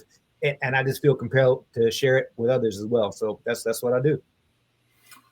And I think that's really important. I know when I started in the martial arts, one of the first books my teacher gave me to read was Think and Grow Rich. Yeah. So it's really about continuing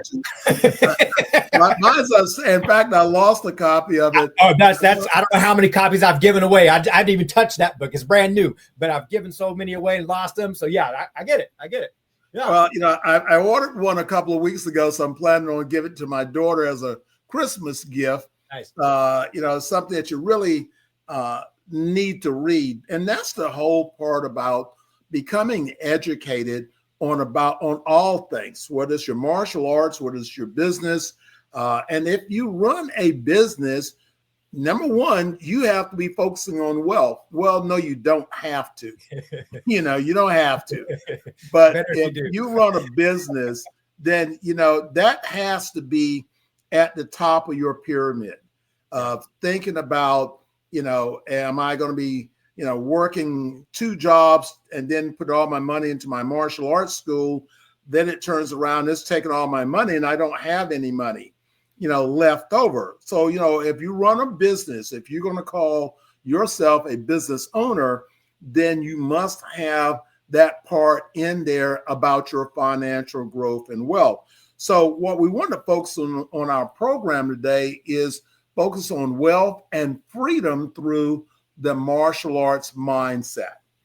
Now, when we think about that, we really begin to think about, number one, we have the wealth part.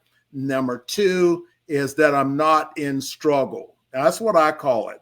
Now, when you are working or you run a business or a household and you don't have the financial support or income, then that's what I call stress. So you want to be stress-free by finding out how you can now have that mindset and to look at the freedom. And of course, as martial artists, we should be a discipline. Now, if I'm going to be a black belt, why not be the best black belt? If I'm going to do anything, why not be the best at it? So as, studying in the martial arts, having that chance to compete on international stages, having that opportunity to work hard, to learn that discipline. So now that you have that discipline, you can point it at any place that you want for it to be. And now you can have that discipline.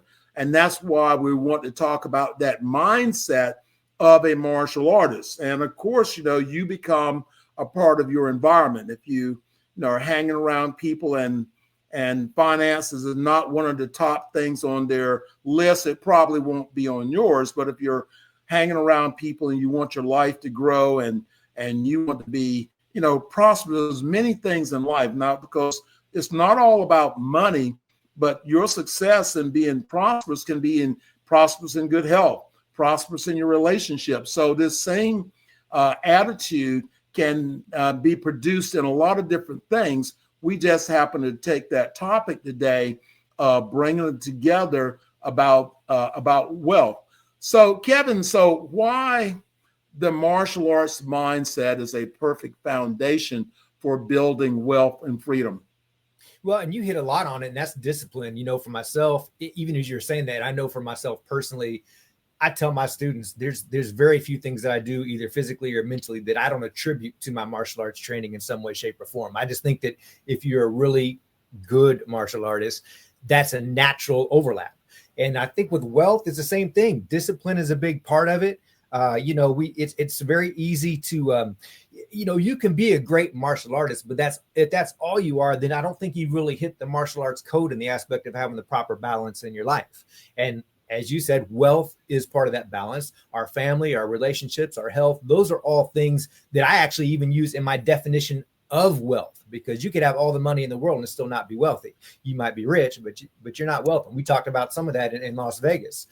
We want to have that good balance. It's really serving the things that are important to us in our life, that's fulfilling us, with our health, with our spirituality, with our relationships, everything that we're doing.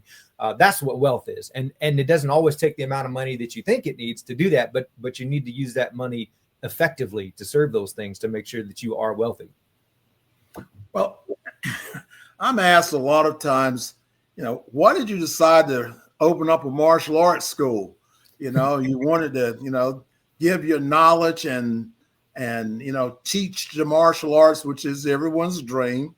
Well, I tell folks, no, no. I made a decision after achieving black belt. I've been teaching for many years. For my teacher, I started teaching as a green belt, and I've been involved teaching ever since that time, pretty much every day, connected every day.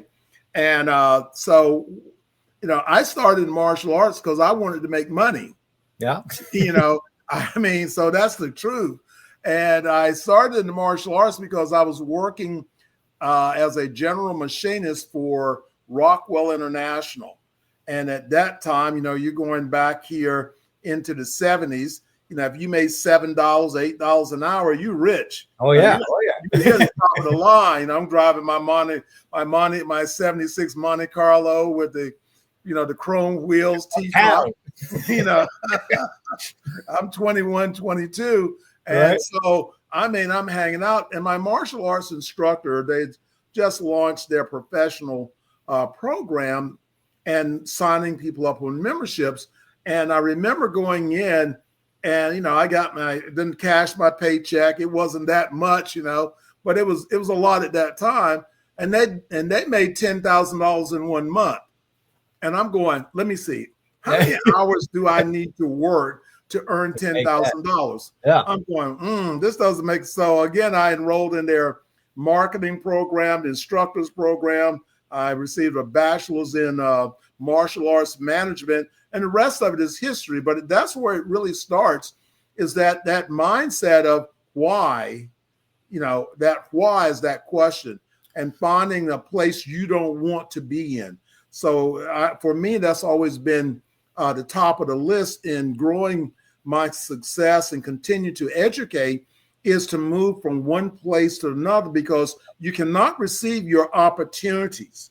In the martial arts, as a martial arts school owner, we want to be able to share our knowledge with our students and make a difference in the world by being able to do that. So if you don't really have that a plan, that's what it is. It's a plan. That's what the blueprint is to understand where you are and where you want to be, and how do I achieve these steps to be able to get there. Yeah, absolutely right. And that's what, and that's the same thing I start even in my wealth stuff. You got to know your starting point. You got to know where you want to go. I'm a huge Stephen Covey fan as well. He talks about begin with the end in mind. Mm-hmm. These are real principles that we need to adapt in our financial well-being, as well as other things we've talked about. But it's interesting, something you said, you talk about wanting to make money teaching martial arts, but see, that's the beautiful thing, is when you get an opportunity to make money doing something you love, I hardly call it work. You know what I mean? Like, sign me up for work every day teaching martial arts. I love it. I love impacting people. But we got to pay the bills, and we have to make sure. I grappled with it for a lot of years, but I finally came up with the word to be. We hear the word selfish, and we have a negative connotation to it. Say somebody's selfish, but we have a responsibility on some level to be selfish, because nobody's responsible for us except for us. And so we have to continue that growth model if we want to continue to grow as individuals and continue to allow others to grow and be impactful in their lives. We have to be a little bit selfish. So I coined the term selfless, and it's just a made up word that I did, but it just talks about giving yourself to be selfish for yourself in a positive way.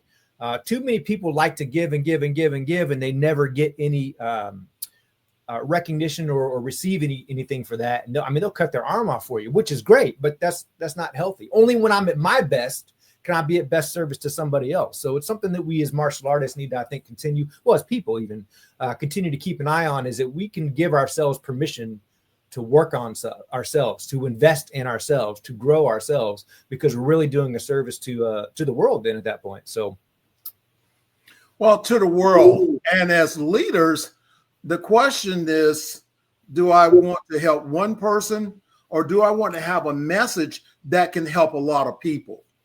So that's really important. And as a martial artist, if I said I want to go and teach, what does that really mean?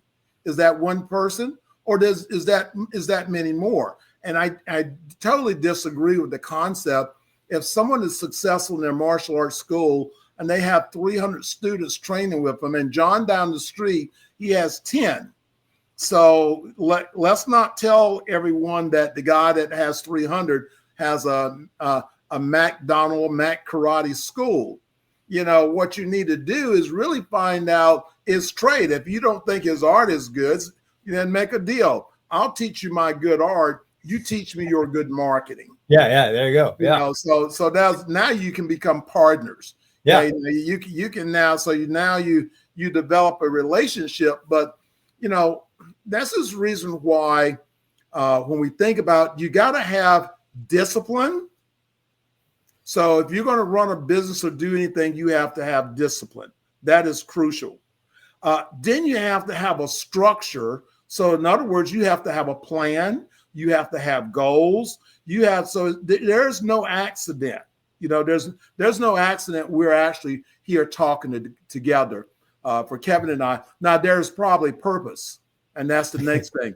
And then you got the structure. Then you have, you know, what is your purpose? And then you take that purpose, and that's what Kevin and I are working on. Okay, we're hanging out together. Our lingo's about the same. And so, you know, so we're going, okay, so what's our purpose? And then once we discover that, and the same thing you have with your martial arts school, you can now translate all of that into success. So think about it for a second. You know, it doesn't matter. You don't have to. I know this is a martial arts program, but this is fundamental for anyone, anything that you're doing. You know, you still have to have those ingredients. So if you get a chance, write this down. You know, number one, you've got to build a foundation. Okay, and that foundation has to be set on the discipline. You know, I wrote a book this year, and I'm a minister. So I wrote a book this year, and the title of the book is Don't Procrastinate on God. So what does that mean? Well, it means that if you've got a good idea and you don't use it, then you're wasting a great opportunity. And you cannot get mad with the person down the street that comes up with that idea 3 weeks from now and claim they stole your idea. No, they were proactive and took the advantage of an idea, a concept. And once you begin to move forward on something, the doors of opportunity begins to open. But if you sit there and don't do anything, there's nothing that's going to happen. You're not going to be in that place. You're not going to be able to move forward. So remember, you know, you have to have the discipline. You got to build a structure for your plans or whatever you want to do. And one of the key factors, what I call the jet fuel, is that you got to have purpose. If you don't have the purpose, then it doesn't matter if you achieve or you don't achieve, because purpose is what now translates into success. So Kevin, let's introduce, why don't you introduce the idea of one change? You know, what is that about? I know that you had a great opportunity to work with Les Brown. Yeah. You know, Les Brown is my hero. So, and I'm gonna let you take up. I do want to say this about it. Listen, I play in Jesse's world. So someone said, what does that mean? Well, that means I can transform and emulate other people. So in that process, I've watched pretty much every video on Les Brown. And so when I walk into Nike and I'm presenting, Jesse doesn't go to Nike. Transform. Les Brown goes to Nike. Right. So I know all of his gestures. I know what he's going to say. I know, and he's definitely one of my heroes. That's what finding someone you can emulate. Sure. That means that someone that has that thing that you want. I want to be a great coach. So who am I going to emulate? I'm going to emulate other great coaches. I just wanted to say that, about Les Brown, but that is a key part. Find a mentor, find someone that you can emulate their success. You don't necessarily have to invent it or create it because someone else may already have it. Yeah, absolutely. And then really work that into your own persona as well. My business partner and good friend, Dr. Ruben West, he worked with Les a lot, and they had a great relationship. And yeah, we actually, Dr. West and I, along with a few other colleagues, had authored a book called Change One Thing, and it's Take Your First Steps Towards Massive Success. And Les Brown wrote the foreword for it, and we were thrilled that he did that. We had 7 different topics. I wrote on personal finance, but there's, again, that balance of all the things that we all as humans struggle with, trying to figure out, how can I be a better father? How can I be a better brother? How can I be a better child? How can I be a better husband? How can I be a better wife? How can I be a better employee? How can I be a better business owner? And that doesn't always come down to money. It's lots of different things. And we all have the same struggles, and we all like to look out and think that everybody else has it figured out. We're our own worst critics at times. We look at ourselves and we go, man, why can't I do this? They've got it figured out, not knowing that maybe the person that you're looking at is struggling in ways you don't even know. So we always got to keep that lens on. But the change one thing aspect, for me, and I think I love principles, and I'm borrowing this from Covey, and that he has in his book 7 Habits. He talks about the circle of influence and circle of concern, and I think that's powerful. If you want to change one thing, identify that there are things that are in your control, and there's things that aren't in your control. And to sit around and focus on and give energy to or complain about the things that are not in your control is just a waste of time. I can't do anything about the price of gas. If I could, I would. That'd help us all out, but I can't. But I can maybe bike to work. I can maybe carpool. I can maybe get a more fuel efficient car. I can maybe work from home. There's all things I can do that are within my control to change how much I consume gas, but I can't change the price of gas. But you get in a circle and you find it. Everybody will be complaining about the price, but what good does that do it? So I think when we start to change our lens on that, change that one thing, look at things and say, you know what? I can't have any effect on this at all, but what can I have an effect on? I think that starts to really empower us and really, really allow real change to happen in our lives, whether it be in our finances or some of those other things that we talked about. So that's my one big thing. If you had to focus on anything, that's my one big change for me personally. Well, and I think that's correct. And what we're trying to do on our opportunity to be on the AMAA legacy event is to be able to share some things about, you may know these, Kevin and I, we know a lot about what each other's doing, but many people may not know what we actually do to make not only our lives better, but also to make the lives of others better. So, we are talking about basically, beyond money. So when you go beyond money, you have to go to your belief system. This is where you really have to take a look at. So if you listen to our program now or in the future, what's your belief about success? I wrote the audio program. This is an audio program, meditation, visualization. I'm a certified life coach. I'm a certified sports hypnosis coach. I'm a certified goal success coach, mindfulness coach, because I've been really trying to get in on the inside and fix Jesse. So right. If I can't fix you unless I can fix, if I cannot fix little Jesse, then there's nothing I can tell you. I can't help you. So we want to think about, beyond money, because we have to go to our belief system. So think about that for a second.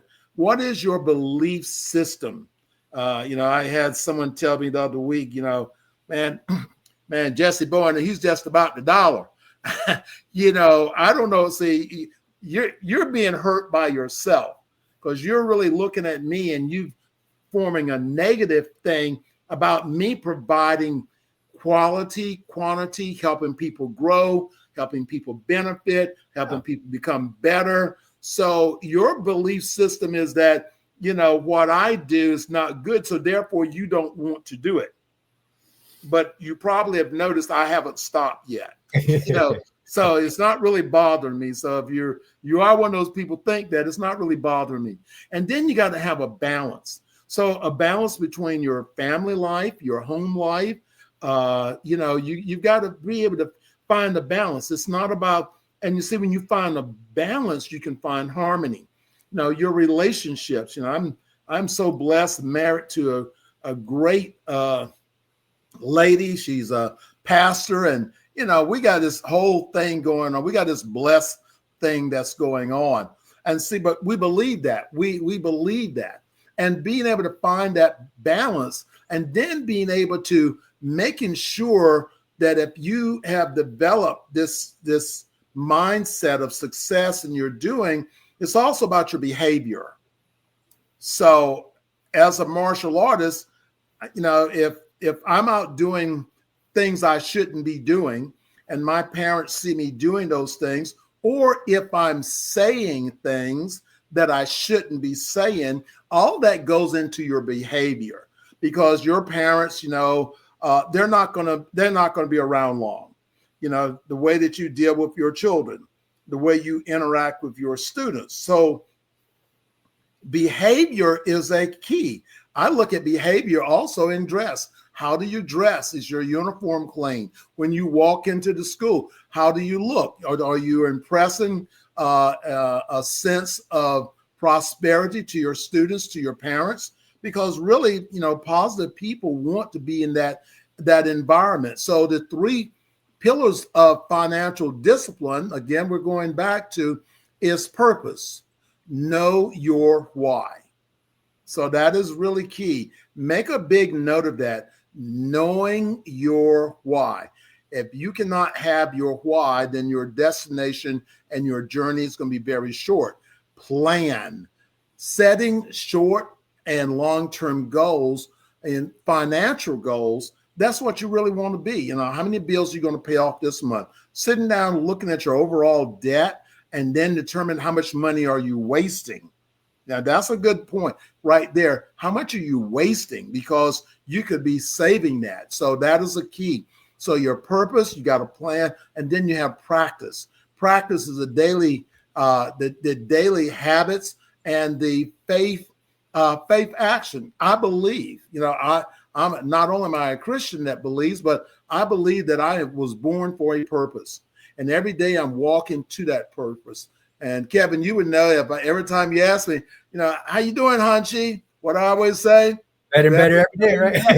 Trying to make the world a better place. So that is my, if someone catches me not saying that. So again, that affirmation, what are you saying to yourself? Are you trying to make the world a better place?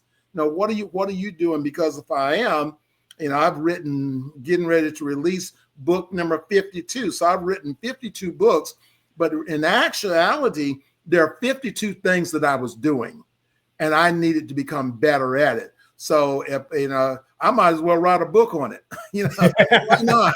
I got 52 books, which represents 52 things I was doing. And that's what it really means. And so looking at how that martial arts discipline shapes your success, as an educator, that's what you are. You're also a coach. And again, don't forget, you got to be a business person so they can call you an entrepreneur. So, in a reflection, you want to master wealth until you cannot master wealth until you master yourself. So, Kevin, let's talk about the shift and change in one thing that leads to success. Well, I actually, it's a great question because I want to piggyback even on it with this and something you said. You talked about authoring books, and I have not authored 52, but I have authored 4, and on kind of different topics.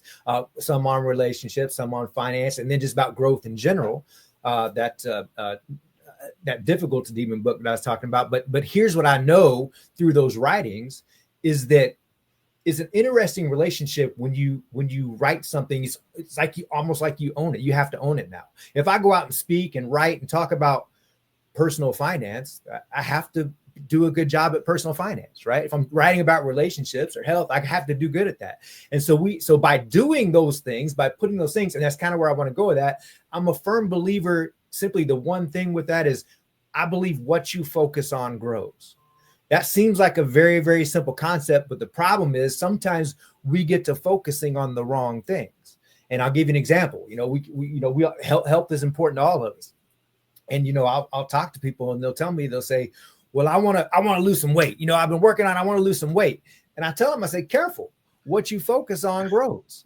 As you're talking about weight, we don't want our weight to grow, right? It says you gotta change your language a little bit. You have to understand that we were putting that call out to the universe, and we have to be specific. You talked about goal setting and strategies. We have to be specific. So we have to say, you know what?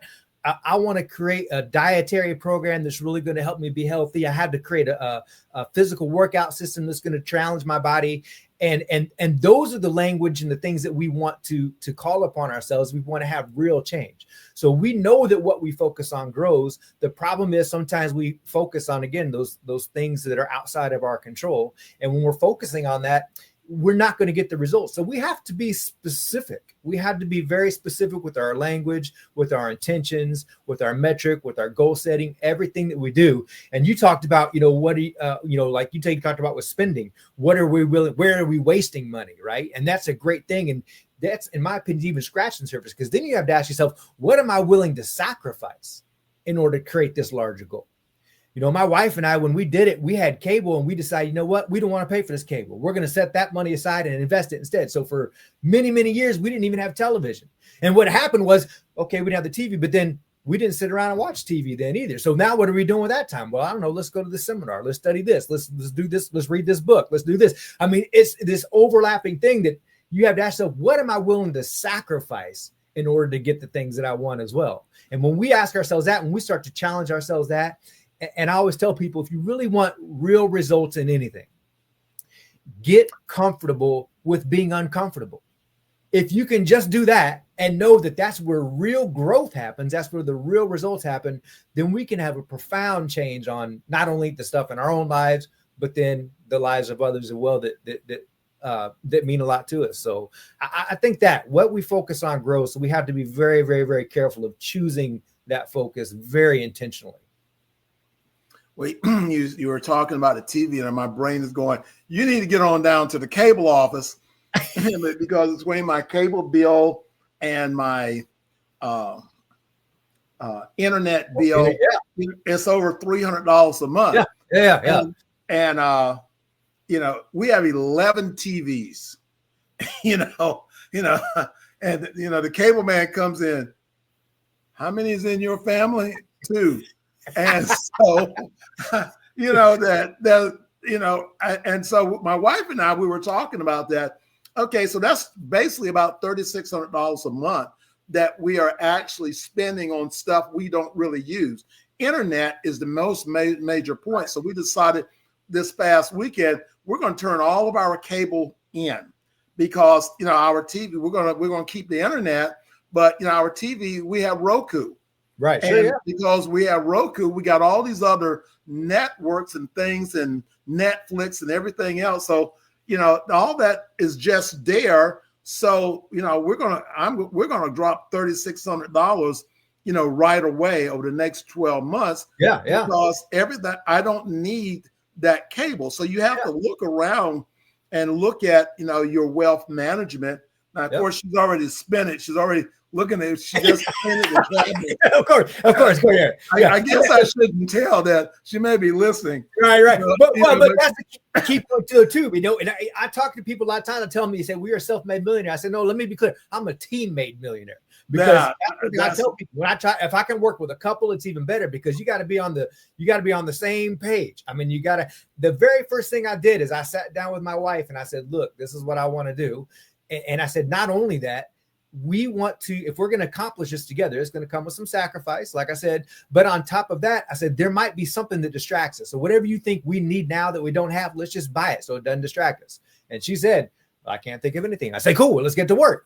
So, but you have to have that team unit. And yeah, and so, and not poking fun of that situation, but yeah, if you save that 3,600, then it's already spent somewhere else and it's still a wash. But you got to have that team. You got to have that team. So, but that's a profound difference. So you take that same $3,600 that you saved in a year's time, and then let's say you're talking to somebody who's in the 20s and can save that. And then you tell them, now what's the value of that $3,600 invested over the next 30 years? That's right. Now, what are we really talking about? And that's what people need to understand, that time value of money, and understand that sacrifice was then well worth it. So all kinds of things surrounding wealth and decisions and our focus. So that's funny. And that's what really, as we're talking today, think about around your martial arts school, your business, your home, what is it that you don't really need? Or now technology is giving you another opportunity that you can now have a savings. That's the reason why having a good understanding of the business side of your martial arts. It's not how many katas you learn or how many you're teaching, because that's great, but you have to have the hat of the business owner, that you have the martial artist, sometimes the janitor, and the receptionist. So you got all these hats that you have to wear. So you want to become aware of all these things, and then you have to make a decision on how you're going to handle them, and you have to be disciplined. Martial artists are supposed to be some of the most disciplined people in the world. Well, I want everyone to understand that's what the concept that people think about you in high places, that you have your black belt, you have all this discipline. Well, you need to be able to transform all of those things into success. In the martial arts, we practice one kata 1,000 times. If you want to be a champion, you don't learn. You want to be a kata champion, you don't learn kata. You learn one kata and you master the kata. And you don't master the kata by going over the kata over and over. You master the technique in the kata. And if there's a downward block, then I master the downward block. If there's a high block or upper block, then I master the upper block. I master one thing at a time. And I master it and I work it and I videotape. I see myself from the outside in so that I master that. And then when I walk onto that tournament floor, then it's my attitude. So I've got my technique. I've got to bring my attitude. So remember, whether we practice that kata, one kata, 1,000 times, success in wealth follows the same principle. You got to master that discipline, just like that high block. You got to master your spending. You got to be able to master being aware of the opportunities. If you're sitting around in your martial arts school and you don't, I have a thing that I do, Kevin, and it's called Ask 10. I cannot end the day without asking 10 people, how can I service you? How can I make you better? So, every day, so that means that there's a minimum of 50 people that I have to ask that question. How can I service and how can I make you better? How can I help you publish your book? How can I change your life? Because I don't want to just publish a book. I want to make you an international best-selling author. Right. Then I want to take and help you to understand that that's just the beginning of your potential and of that possibility. So when we think about it, so Kevin, exactly, what is that? What is that? How do you master, those small changes? Well, and how do you unlock the power of combining success? Yeah, even as you were saying that, I was reminded. I read something one time. I don't even know what I read it in, but it was talking about the importance of saving, from a financial aspect, which no one can argue. Okay, we have to have a saving element to our thing, but it said even if you only save $10 a month. Start doing that now. And I remember when I read it, I thought, well, that's just absurd. That's no amount of money. That's $120 a year. You know, I mean, that's not really going to get you the results that I wanted, at least at the time. And it took me a while to realize that it's exactly what you said. It wasn't about the $10. It was about that habit and that process of putting that in place. Because anybody, and I mean, I challenge that. I think almost anybody could say, you know what, I could save $10 a month. But once you start that habit, then you start looking how to improve it. Well, maybe I could increase that, or maybe I could split that between 2 different investments, or maybe I can, you know, there's so many things that we can do to build upon that simple habit. But the habit is what starts the process. You know, just like a kata, you have to learn the first move of the kata. And somebody says, well, I'm gonna show you this move. Yeah, but the kata is 20 moves long. What am I gonna do with this one move? Well, you still got to start with the first move. It's not an option. You got to start with something. But then once you get that and build on it, then you add the next move, the next move, the next move. And then, okay, great. You got the whole kata down, but yeah, now you're how many thousand times short of actually beginning to master it. So it's the same thing with finance or anything else we want to have success in. We have to figure out those small bites, and they may seem insignificant, but we have to know that real work is being done. And usually it's ironic because almost in a Pareto's law or an 80-20 principle, that first bite, that first step, is usually the hardest one. It's usually the hardest one because it just takes that action of you actually doing it. Everybody's got the ambition and the plan. Well, I'm going to do this. I'm going to do that. And I always challenge everybody. I said, everything you're telling me you're going to do is stuff you're not currently doing. So look at it through that lens. Tell me what you're doing right now. And if it's small, so what? Let it be small. Build on the small. So I think that we have this idea that we have to, and just that we have to either, somebody that's made financial wealth, well, they hit it big or they got that lucky stock or whatever. I'll tell you, I share this. I don't like sharing this a lot, but I did a private equity investment with this company. And if it had come through, it would have been a game changer. I bought it at $4 a share. The plan was to go public at $80 a share. And I bought a lot. And the problem was it was in the restaurant industry and it was right before COVID. So not only did COVID have an impact, but there's some other things. I lost $250,000 on that investment. And believe me, I was not happy. But it also was $250,000. I was prepared to aggressively invest in that type of deal. Now, if it had come through, it'd have been great. But everybody thinks it always takes that one deal to change everything. No, my portfolio is still fine because I'm just still doing the very unsexy stuff, the dollar cost averaging, the trying to be efficient with how I can get the money out the door to how I can get it in the long term. Those are all the things. It's just the day-to-day, daily stuff that everybody doesn't give value because it's just what you're doing today. That's one of the demons I write about in the book, that inner voice that says we're always present to our own progress. We can practice our kata every day and feel like it's not getting better, but film it today and look at it a year from now. Now you're going to see real change. But when you do it today and you just did it yesterday, it doesn't feel any different. So it's the same thing with our investing. Just start, keep doing at it. It may not feel like you're getting anywhere, but give it that 10. I said I became a millionaire in 10 years, not 10 days, 10 years. Day 1, day 2, day 3, just kept working the plan. In fact, if I did the math, I probably wouldn't have set that ambitious of a goal because I still don't know how I did. I mean, I know how I did it, but I was like, man, that increased a lot, right? That's increasing my net worth $100,000 a year every year for 10 years. Mm-hmm. I didn't even put that into the equation. I just said, this is what I want to do and did it. There was that goal. Work the goal, set the daily stuff, keep moving.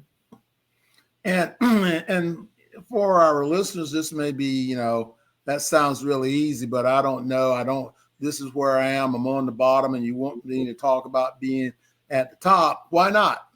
And, we as a competitor and former world champion, I watched all the people that were better than me, Mm-hmm.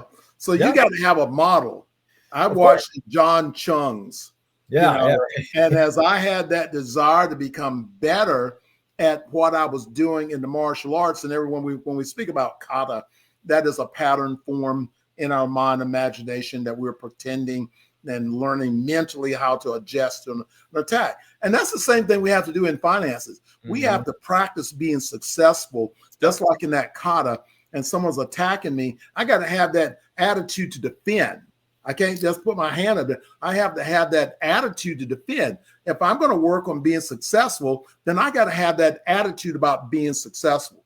And as I used to watch John Chung and Cynthia Rothrock and all those people, and they didn't know me. I was just a nobody, I'm just another brown belt, black belt walking around. But as I began to watch them, I bought John Chung's video, and he's doing Destiny, and he's sticking those sidekicks. Then I watched and studied everything on Bill Wallace, what he did. So I began to emulate these other people that already had what I wanted. I wanted to be a champion. I wanted to be just like Bill Wallace. I wanted to be like John Chung. And so that's what you really have to do. You have to emulate other successful people in order to be able to do that. So, I want to get to our big point. I mean, listen here, we got it's going to probably be a 50-minute program here, but man, we're not going to be able to cover everything we have down here. So, but I want to go to that model of that 5-step black belt blueprint model. Okay, Kevin, I've just made a decision right at that very moment. All right. We're going to write this book. So All right. So everyone watch out next year, Valentine's Day of 2026, this new book's going to be coming out. Kevin and I are going to partner on it. Why not? Sounds like a goal and a specificity, and I'm also writing it down. So see, that's just how you put those things out there. But that's what we're talking about. Things come together. We meet for a certain reason. Why did I meet you? Where are you living? What state are you in? I'm in Kansas. You're in Kansas. I'm in North Carolina. Yep. It sounds like the Wizard of Oz or something. Yeah. But that's powerful. But so that first, so I'm going to go through the steps of that black belt blueprint model. You've got white belt. That's where everybody starts. So that is right now today on our program, we're handing you your white belt. That white belt is awareness. Yep. Okay. Yep. You don't have, you can get your white belt and write the word awareness on that belt. Okay. Put a sticky note, put awareness on there. That's where you are as a white belt. Now, to know your current financial reality. So that's where that white belt, you got to start by knowing, put all your bills together, find out what you don't have, find out what you need, and then find a solution to do that. That's what I do in my course. It's one of the first things we do. We got to start with calculating our own net worth. We got to know where we are, where we're starting from to know, and before we know where we're going to go. So yeah, that's absolutely right. Yeah. And then we go to that green belt. Okay. So green belt represents your growth. So learning and adapting new habits. So, you're not going to be able to move your wealth point with those same habits. So you're going to have to adapt some new habits. So you have to be conscious about those things. And then when you become, so we got white belt, you understand that is about your awareness. And this is where this formula works on everything. You have to know where you are, and you have to be uncomfortable in that situation to have that next growth part. Then we come up to brown belt. Brown belt, you're now entering mastery. You're now moving to that next level. And what you want to be now, you want to apply the consistency and the discipline daily. So now listen to what I'm saying here. So you got to be consistent. I cannot, you want to manage your weight, then you got to be consistent. You starve one day and then you eat a whole apple pie the next day. That's not consistent. I'm sorry. That is definitely not consistent. So you have to apply consistency, and you have to be able to develop that daily discipline. And black belt, oh yeah. Hey, listen, black belt. Black belt is freedom. Freedom means that now I'm achieving my financial and my spiritual independence. Now hear me again. Black belt is freedom, achieving financial and spiritual independence. Now, spiritual doesn't mean religion. Right. Spiritual, we are all spiritual beings. So we're not talking about, well, here he goes. You get ready to hit me with a religious thing. I need to go to church on stuff. You see, you're already a spiritual being. I don't have to tell you anything. You are already a spiritual being, and you want to find that to become independent as you work to your wealth. And then you have master belt. Everybody bows to you. I'm not even going to tell the story about that one. But master belt is your legacy. Yeah. Using your success to mentor others and give back. This is all I do all day. I have about 5 or 6 young men. We've got one young lady in that group that I mentor to every week. And it's free. I mean, it's free. I want to give you everything. That's like this program today. You may be donating to the foundation, but it's free. And then you have to connect to the millionaire mindset. And this is what my audio program, you can go to my website, which is www.coachjessiebowen.com. I have several audio programs there. And one of my audio programs is about an hour meditation program, just broken down, but it's called a millionaire mindset. And here the principles of spiritual prosperity. See, so now we're getting into the mind. So you have to understand what is spiritual prosperity.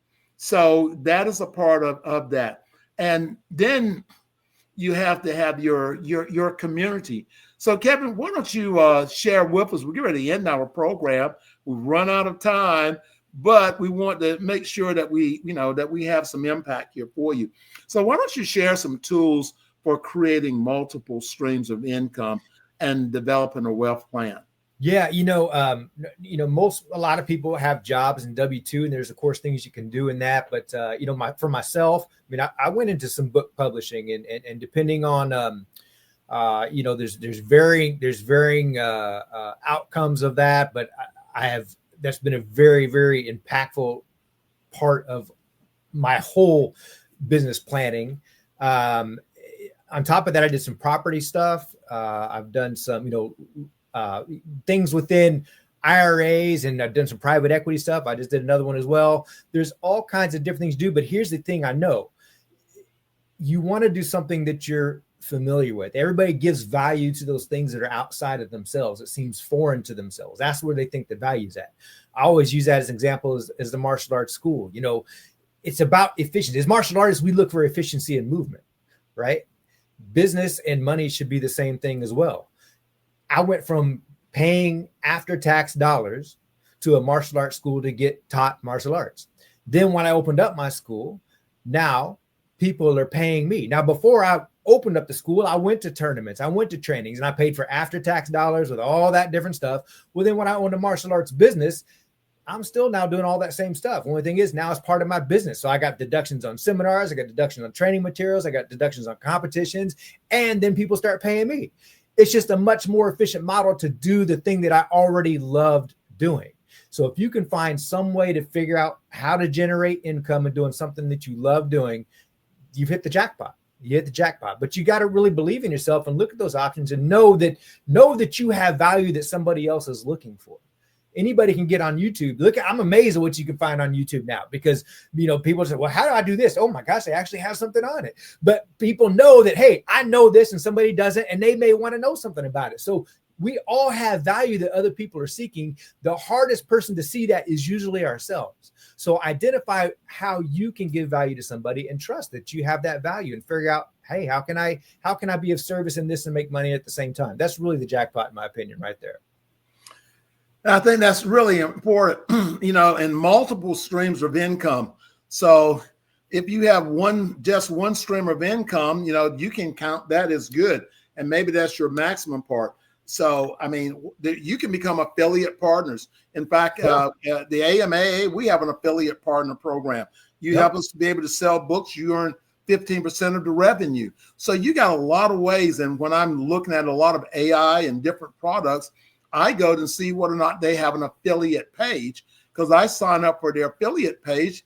And if it's good enough for me in producing, I want to share that with other people. Sure. So just by sharing, write a book and market the book. Writing a book does not mean that that is an automatic income builder. You got to market your book. A book is a business. Yes, absolutely. Now, by the time you write 3 books, you can become a brand. And publishing is super hot right now. And if you don't believe it, I don't care if you like Fox News or you like CNN, everybody's got a book, especially on CNN. Everybody's got a book. That makes you an expert. You can stand out. Kevin and I, we're talking about, man, this stuff is good. We're going to do a book together.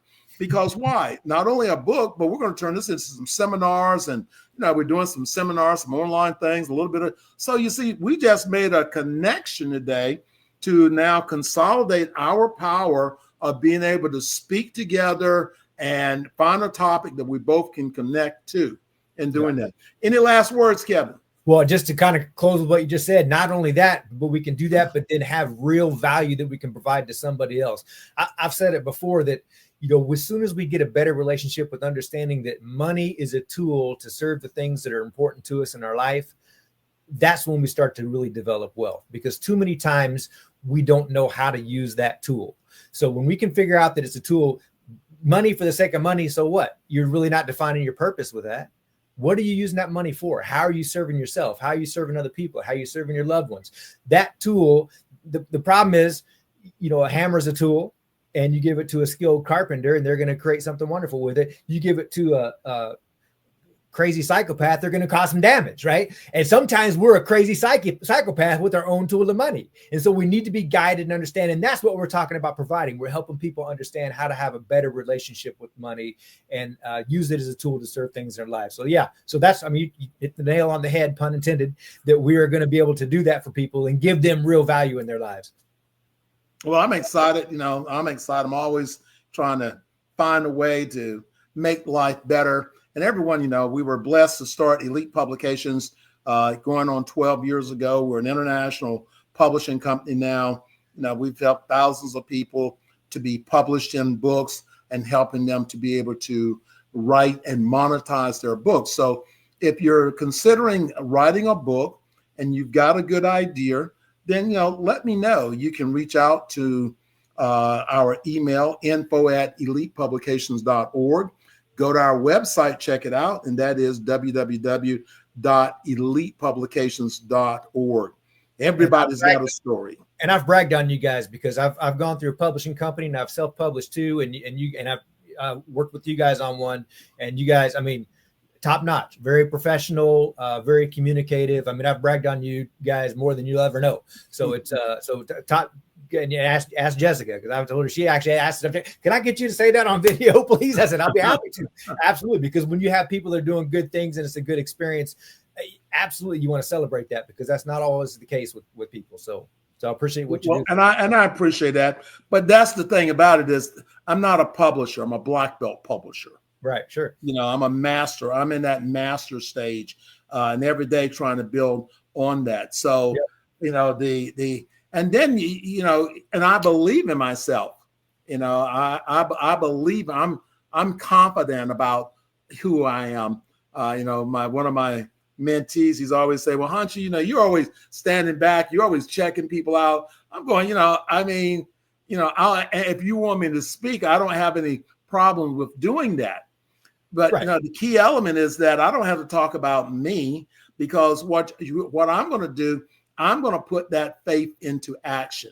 Right. And so when I put my faith in myself and what I'm doing, that black belt attitude, and I put it into action, this is where we go about building wealth. And this is where, we create a plan that's duplicatable. And that's what I'm trying to do in people, is duplicate the success I've had and try to duplicate it in someone else. Absolutely.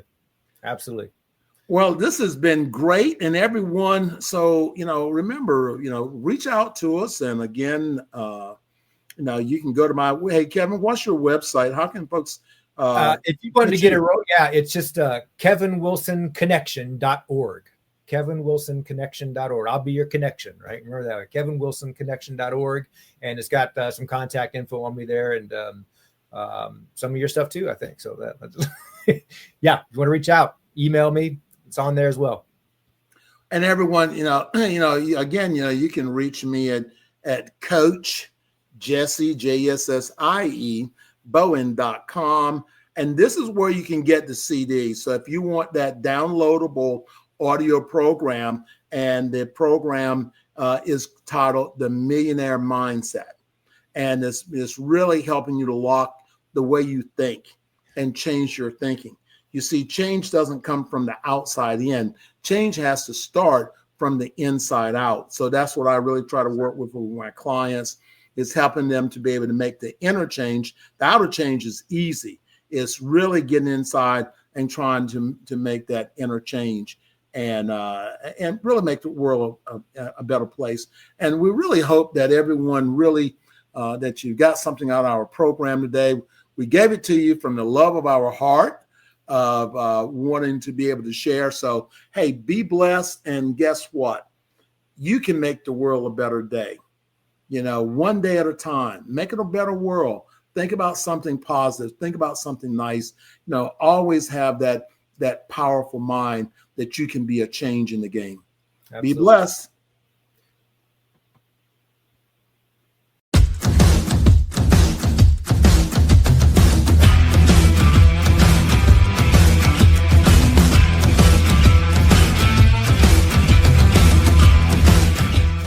Hi, I'm Cynthia Rothrock, and I have some exciting news to share with you.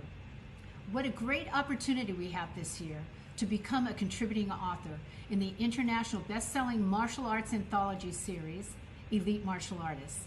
This year's book is titled From Mastery to Wisdom, and I'll be joining alongside legendary martial artists like Mike Stone, Eric Lee, and many more. This is your chance to share your story, your wisdom, and your legacy to the world. Be featured alongside some of the greatest martial artists of all time. Click the link to learn more. Elite Publications children's story and coloring book publishing resource turn your story into a powerful teaching and branding tool for children. The Elite Publications children's story and coloring book publishing resource is a complete solution for authors, educators, martial arts instructors, and organizations who want to inspire the next generation through engaging stories and interactive coloring pages. This resource provides everything you need to create, publish, and distribute a high-quality children's book or coloring book that reflects your unique message, values, and brand. Key features: custom story development. Transform your ideas into meaningful, age-appropriate stories that captivate young readers. Illustration and coloring design. Professionally crafted full-color artwork and line art designed for children to enjoy and interact with. Brand integration. Add your school, business, or personal brand into the storyline and illustrations for lasting impact. Publishing made simple. From ISBN registration to global distribution on Amazon, we handle the publishing process for you. Educational and inspirational. Books are designed to teach important lessons such as respect, discipline, leadership, and creativity. Perfect for martial arts schools looking to connect with parents and students. Churches and ministries seeking to share faith-based messages with children. Educators and coaches who want to teach life lessons in a fun, memorable way. Authors expanding into children's publishing with a professional partner. Benefits: build brand recognition with families in your community. Offer an extra revenue stream through book sales. Create a lasting legacy resource that educates and inspires. Strengthen your influence as a teacher, leader, or role model. With Elite Publications, your children's story or coloring book becomes more than just a book. It becomes a tool for growth, connection, and inspiration. Contact Elite Publications today to begin your publishing journey.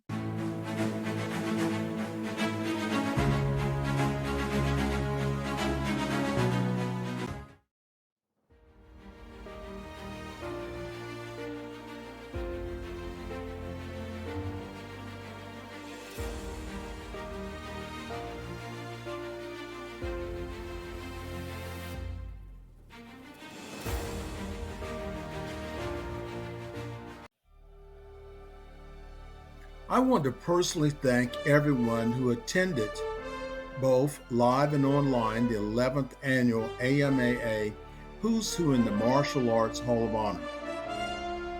Your presence made this celebration truly special. It is an honor to recognize each of you for your incredible contributions to the martial arts community, and to have you share your legacy in the AMAA 2025 Legacy Book. Together, we continue to preserve our history, celebrate our achievements, and inspire the next generation of martial artists. With gratitude and respect, Grandmaster Jesse Bowen, Executive Director, the American Martial Arts Alliance Foundation.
My name is Dana Abbott, and I'm a martial artist. I'm part of the AMAA, and you know what? I've been looking through this book here, and even though it's easy to buy on Amazon, this is the #1 bestseller of martial art books, especially in karate. But what I see is all these famous names that I can go peruse through the book and understand how these great martial artists became great, and their histories and the way they work and the way they do martial arts. So just to make a long story short, you buy now on Amazon.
Good evening. My name is Lupi Philippo.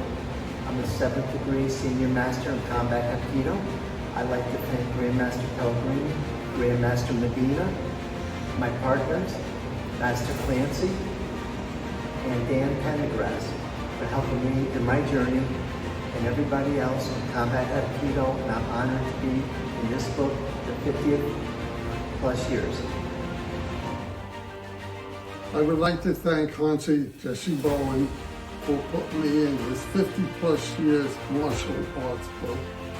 I would like to thank everyone. I've been training 67 years. Hopefully I'll be able to train and teach for the rest of my life.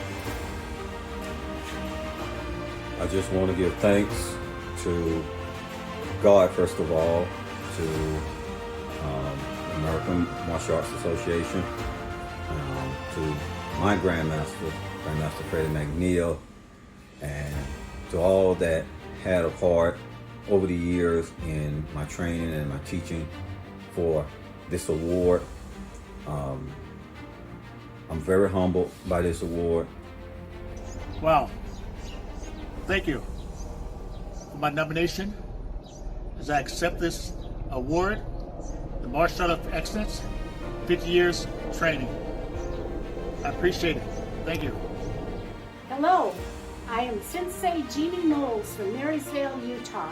I'm a 2025 Legacy inductee into the AMAA Hall of Honors as one of the Distinguished Female Martial Artists of the Year. I'd like to thank the Board of Directors, Master Jesse Bowen, and my Sensei, Master Craig Terry, for this honor. Aye!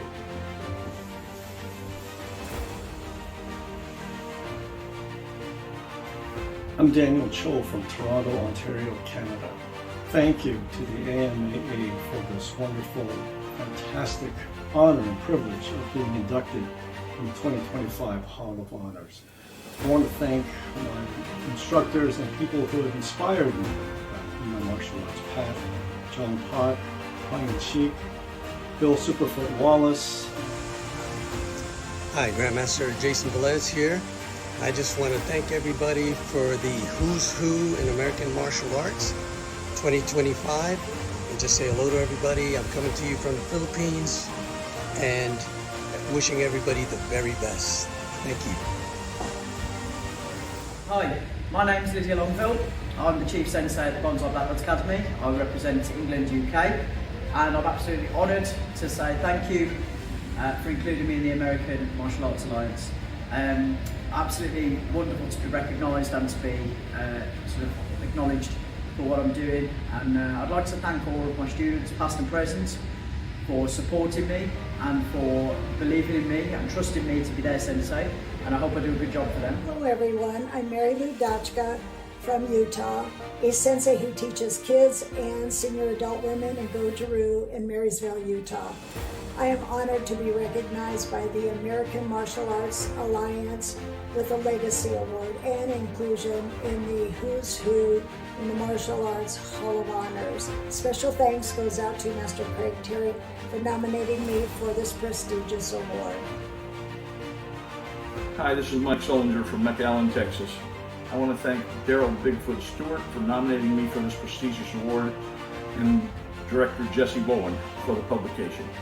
I never would have believed when I was 12 years old, 65 years ago, I would be receiving this kind of honor after such a long journey. Thank you very much. Greetings everyone, Rocky Twitchell here from Sacramento, California, Legacy Muay Thai and Fitness and Leahona Warrior Arts. I was looking for a way to reach out to my students in Scotland, England, and the Philippines. I found it. American Martial Arts Alliance Legacy Book Volume 2 Global Edition. Available on Amazon through Elite Publications. And thank you so much, Grandmaster Jesse Bowen, for making this possible. Get your copy today. Hello, Kevin Wilson here from Topeka, Kansas, Professional Martial Arts. I just want to thank Hachi Bowen and the American Martial Arts Alliance for the recognition of the most distinguished martial artist, Grandmaster, this year in Las Vegas. It was a great time, lots of great training, great people, phenomenal banquet, and I had the pleasure of speaking there this time as well on something that's very important to my heart, and that is wealth. So thank you again, Hachi Bowen, the AMAA. I'm so excited to see what continues to come. Kevin Wilson here from Topeka, Kansas. Peace out. Amito. Hello everyone, my name is Xian Fan, abbot of Shaolin Temple, Los Angeles.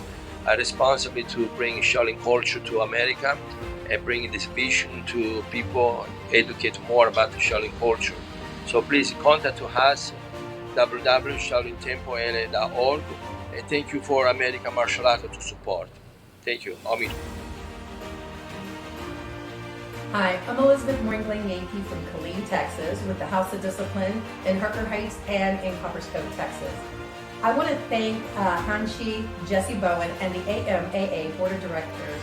I want to thank them in believing in the spirit of martial arts, not just as a practice of self-defense, but as a path of personal growth, empowerment, and unity. Being able to be featured in the American Martial Arts Alliance Legacy Global Edition book has been an honor for me, and also in their induction of their Hall of